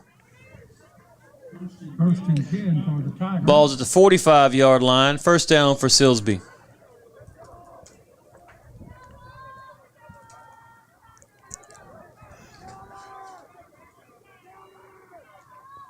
Handoff to Dodd once again. He gets around the right side. Big yards.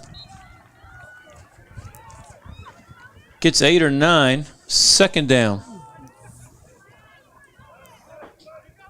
20's a good back. He's shifty. Now, I believe is West Orange Stark is in Silsbee's district, I believe, and we're familiar with them. Yeah, West Orange is picked to win the district, and Yeah. Silsbee come in second. I think West Orange Stark may have their hands full. Yeah, West Orange Stark's not the West Orange of 5 or 6 years ago. That handoff went to Dodd once again and gets no yardage this time. He's brought down the backfield by a couple of different Hawks.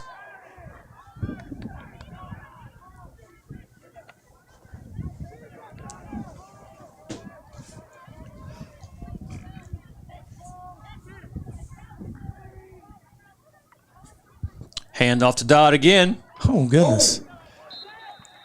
Dodd does get the first down for Silsbee. Amaji, that's one of the best hits of the night right there. He's not a backup. He's still in there. Ball's now at the 32-yard line, first down with about a minute and a half left in the ball game.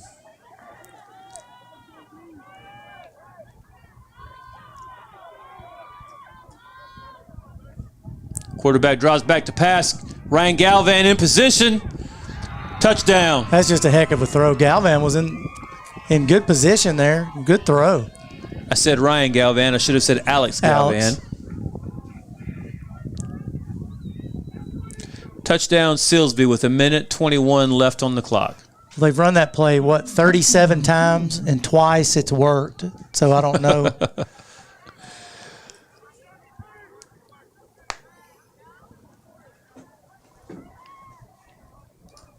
The good thing is we get to watch this kicker. Let's see if he can kick it over the scoreboard. Uh-oh. Flag on the play. Hold everything.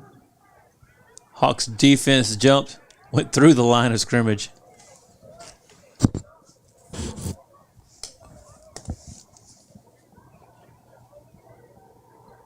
Oh, it looks like they're calling it against Silsbee. They backed the ball up. 5-yard penalty against Silsbee. Illegal procedure. Replay the down.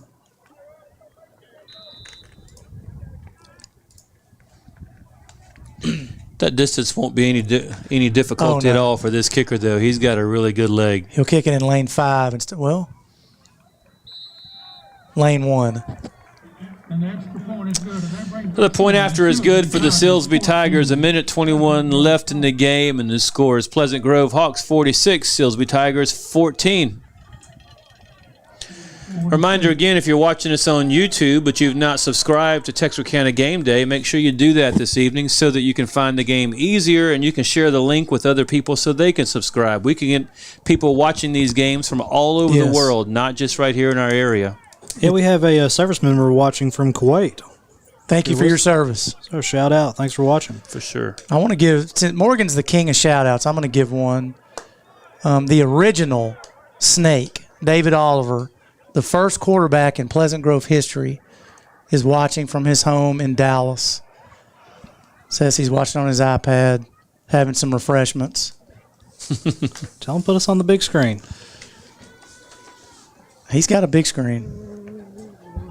But David was, I was one of his offensive linemen, and David's lucky to still be here, that he didn't get killed. Things have changed in Pleasant Grove, gentlemen, I promise you. Well, let's see if Silsbee will kick it off normally or if they will try an onside kick and just try to get another possession out of it. He's lining up like he's going to kick it normally.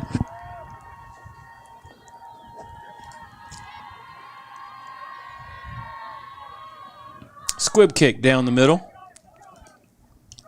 Smart. Quinn Bingham touches it and then falls on it. Good heads-up play. Correction, Corbin Shine. Sorry about that. Smart. Don't be a hero.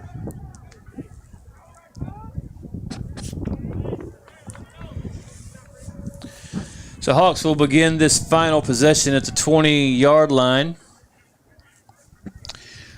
Probably will see some backups through here. You know, Quinn, we were talking on the way up here that we have a new backup quarterback. Mm-hmm. Did you say it was Ketchum? That's what I was told. Okay. This might be a time to get Ketchum some snaps. You know, Garrett Harrison has been pulled up as well. We were trying to figure out earlier who had number 10. Mm-hmm. When you think, who got Ben Harmon's number? Well, he better be a good one. Garrett Harrison got 10 on tonight. It's a lot of pressure, little buddy. Yeah, Ketchum's in there. Yeah, Trenton Kelly's in the backfield as the running back. He's going to be a good one to watch in the years to come. He's going to be something. Best play in football right here, the old victory formation. Is it 10? Somebody's wearing number 10? Uh-oh. You know what? If you're going to be a Bear, be a Grizzly. If that kid walked in there and said, Coach, I want number 10, and I'm not leaving until I get it, and Gibson gave it to him, well, more power to him. So the Hawks took a knee. Watching the clock right now. They're going to do it again. Hawks are going to get out of here with a big win. Pleasant Grove made, I would say, several mistakes. Snapping and holding. The running game didn't really take Didn't really get really good until late in the third quarter, early third quarter.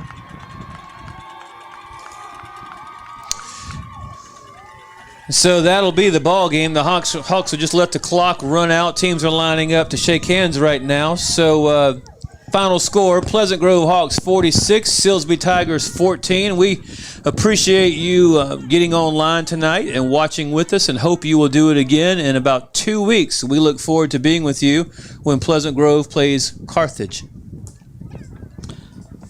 Jay, you have any final thoughts on this ball game? Well, I was definitely glad to see Pleasant Grove get the ball into the air. I think that was important for Jalen's growth this year. And, I think that the coaches had a great game plan just to be able to pick on the underclassmen back in their secondary. But I do think one of the big factors in tonight's game was special teams and the fact that Silsbee just struggled so much. And that really caused them to, not have good field position. Plus, they dropped the ball many times, and I think, we recovered, one or two kickoffs. And so, that right there is huge when, you've got a game that should be, played tough through the all four quarters. But, tonight, Pleasant Grove just sort of, coasted through this one. But I do think that Jalen gained a lot of confidence tonight. And we were talking – a gentleman next door that works for Carthage asked us who the player of the game should be. Should it be Quinn Bingham? And I think I'm with Quinn Stanfield. Maybe Jalen Woodside should be player of the game. He threw good passes, made good decisions, took some sacks. But sometimes you have to take a sack. It's better than throwing an interception. I think this was Jalen's best game.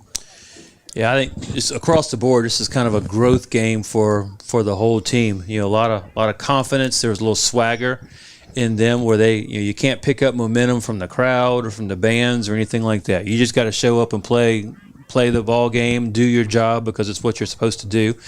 They did a good job of that this evening. Jalen Woodside really stepped up and looked a lot better throwing the ball.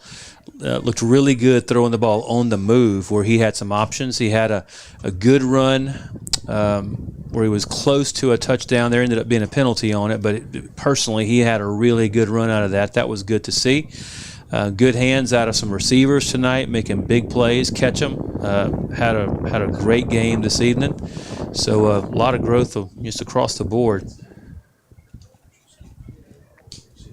And speaking of Quinn Bingham, he got tested tonight. They kept trying in the second half to go deep on him, and he was there every time. So yep. And then finally he got one of those. So really, really good job by Bingham as well. Carthage is going to watch the Argyle film because Argyle really picked on our secondary, and that's exactly what Carthage is going to look. Carthage is going to have a lot of film to watch this week from the Hawks. The Hawks had some wrinkles. The little quarterback draw, that's new that we ran down here.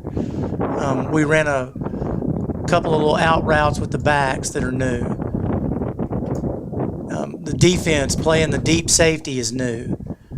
So it's the more you run as an offense that Pleasant Grove did, the more tape that Carthage is going to have to watch. And we keep mentioning Carthage. The Bulldogs will come to Pleasant Grove in 2 weeks from tonight at Hawk Stadium. Won't be the same atmosphere as we had last year. It'll still be game of the week in the state of Texas, I guarantee that. Well, I know this is going to be a surprise, but Logan Johnson had another 100-yard rushing night. Yeah. Taught him well. Had him about 150, 155 yards. Guys, let's wrap this up. Quinn, got anything? No, man. Just go Hawks. Jay Davis? Looking forward to a week off, and then we'll be able to get back into it. Let's rest up. Bring on Carthage for homecoming. Kevin, give us our food for thought here. Rest up, get some rest, and let's get after Carthage. All right, appreciate everybody for watching. You'll see your Pleasant Grove Hawks in 2 weeks.